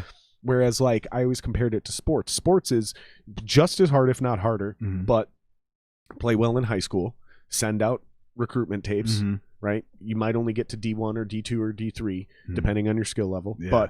But then, same thing. You send out your fucking tape to pro scouts, and like, there's still a direct line. Yeah. Like, you can get to the NFL or the NBA or whatever. Just go this route. Yeah. With music, it was always like just a random crapshoot. Now, between YouTube, Twitter, Facebook, all this shit, you have a direct route to your fans. Because what did we talk about? 1 in 333, right? Yeah. All you need to do back in the day before the internet is sell 1 million records. Right now, that's 1 out of every 333 people in this country. Yeah. You give me a crowd of 333 people, I'm selling a record. Yeah. I can do that. But the trick was, how do we get in front of 333 new people every single night? That's how. It's called the fucking internet. Yeah. It's called YouTube. It's called this. It's called that. So instead of dropping hundreds of dollars on flyers, let's start doing that. You know what I mean? Yeah. Like, it doesn't seem that complicated to me. Yeah. Like it's just, it baffles me. So I'm trying to do this. I'm starting this. I'm working with a few other cats. Montoya already has his own deal. So now he's helping me with my project. When we got this one up and running and launching, we're taking Dalton's ideas and we're going to create a band for him. Yeah. And we're going to try to build a roster of like 12 dudes that we're all kind of like here for each other. Yeah. And we'll play backup in each other's bands so they can get their shit going and build equity with that musician. Yeah.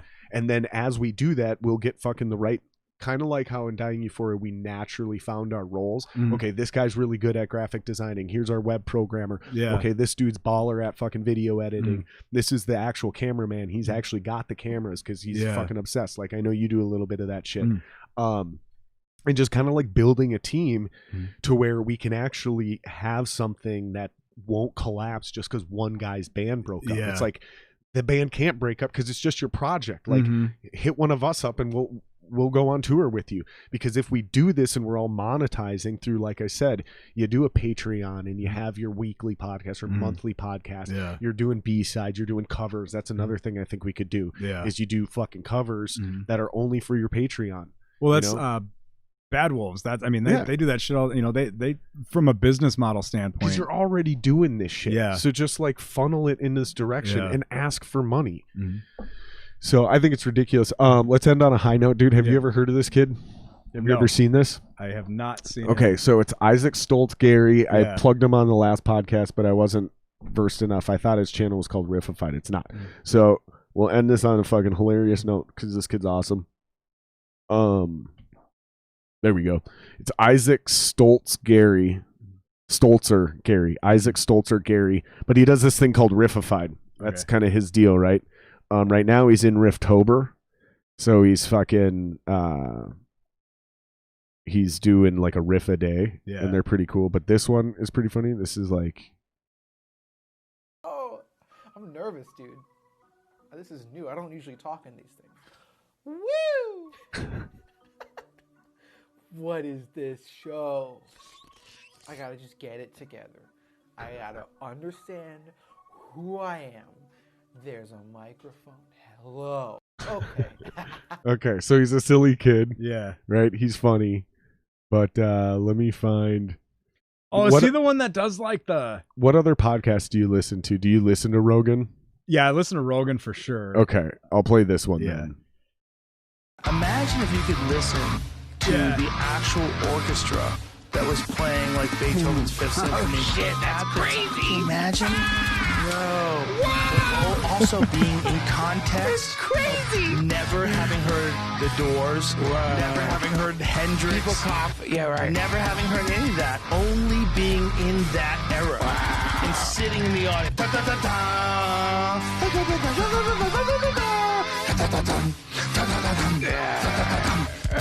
That'd be crazy. Is that Beethoven's Fifth?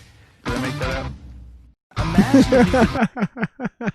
I love it, dude. I saw that. I think I saw that on one of your other, maybe with Gensmer. I think it might have been the. Oh, did I share that one with Gensmer? Yeah. Oh, dude. It just dawns on me at the end, like we definitely have to do a part 2 because like we didn't touch on like a million things. Yeah, we didn't even get past the bands.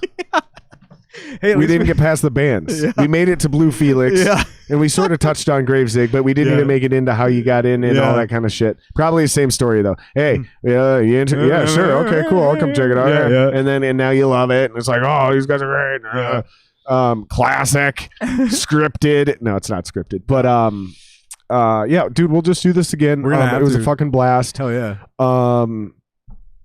Yeah, you guys can stream their music wherever you stream their music. I put it in the description below. You don't have to plug that. But if you want people to follow you, your handle's a little weird, but I also put that below. And like, I mean, it's in the description. I still, like, I'm on Facebook, but I haven't been on there for like 2 months now or whatever. And we played a little Dying Euphoria. You guys can see that. If we do get flagged, congrats, you saw it live. It will get clipped out. If I do get a copyright infringement, I will have to pull it out in a clip, so it won't be on the replay. But you saw it live. There'll be a snippet of it there. So Dying Euphoria, check it out on iTunes. If you like this podcast, you guys, if you're new to the show, Like, subscribe, share, check out our Patreon. The link's at the top of the page in the little banner thing. There's a Patreon link over there. All the explanations are there. But yeah, dude, we'll do this again. Hell yeah, dude. We can get into some more personal life shit and fucking, once you've been on and we've kind of gotten all this other shit out of the way, then we can start fucking having some crazy conversations and shit. I mean, but it was fun, dude. We told some dude. good jokes and some, for funny stories. It just dawned on me, like, between you and I alone, we've got like 8 bazillion awesome, hilarious stories. Well, we didn't specifically together in our experience. That's what I mean. Like, I was thinking about the fucking. And I can't tell these stories on other podcasts. Yeah. I had to save them for yours. Like, we won't even get balls deep into it, but the one where we were, I think it was in Sioux Falls, and you and I, we were trying to go to like a Denny's, and it was like 3 a.m, and we decided to roll down that really steep hill. Do you remember that? Yep. And then I lost my wallet. You lost your wallet, and the next day we were like, well, let's go look at that hill for the wallet, and then we realized that whole hill was like Plinko with all these big metal stakes. We could and have somehow died we missed easily. every single one when you and I rolled down and it was a steep hill. We rolled down violently and crazily because we were drunk. And like we would roll and we would like go up in the air a foot or two and then fall back on the ground. And it's exactly what you're describing. There was like steel beams coming upward, sticking up at us. Must have been to like potentially catch cars, something, so they didn't roll all the way down or something. Or dumbasses who decided to roll down the hill. But any one of them would have killed us. And we easily every somehow. single one of them. There had to be dozens going down this hill. I forgot about that, but I did lose my wallet, and I do remember somebody immediately found it and ran like $600 on it, which is all I had in that checking account. And so we tried to go eat the next day. And I went to the bank to try to pull money out so I could give you guys cash. And there was no money in my account. And I was like, okay, this is going to take days. And I remember I left TCF because of that, because they reversed the charges, but they wouldn't reverse the overdraft fees associated with it. And they still no, they finally got rid of it, but they were trying to collect that from me all the way up until a couple years ago. Fuckers. But that's just like one of 8 million stories that we have that we didn't even get into. We're not even scratching the surface. No. So yeah, we'll do it again, dude. We'll do it again soon. This was a lot of fun, man. All right, guys. Again, like, subscribe, share, follow him, listen to his music, and check out the Patreon if you guys want to support. It helps us maintain the gear in case anything crashes. Hopefully we have a budget to replace shit, upgrade the gear so we can get better cameras. I want to go to True HD soon. And then, believe it or not, I know it sounds pretty decent, but I want to upgrade the microphones and get much nicer microphones. And eventually, want to grab that one again like that? Oh yeah. You remember when I used to do that live? I'm gonna work the shaft and remember I'd be gargle the gravy. I'd be screaming. I think I did it this way. I'd be screaming, and then I'd be like. Well, it's like Sam Adams used to say, there's gay and then there's DE gay. Oh, it was great. Oh, they couldn't see that. Perfect. Oh, that was perfect. They didn't see any of that. Okay, because that was my Me Too moment. But yeah, anyways, check it out, guys. Hope you enjoyed. Have a good one. Oh, yeah. I gotta piss again like you would not believe.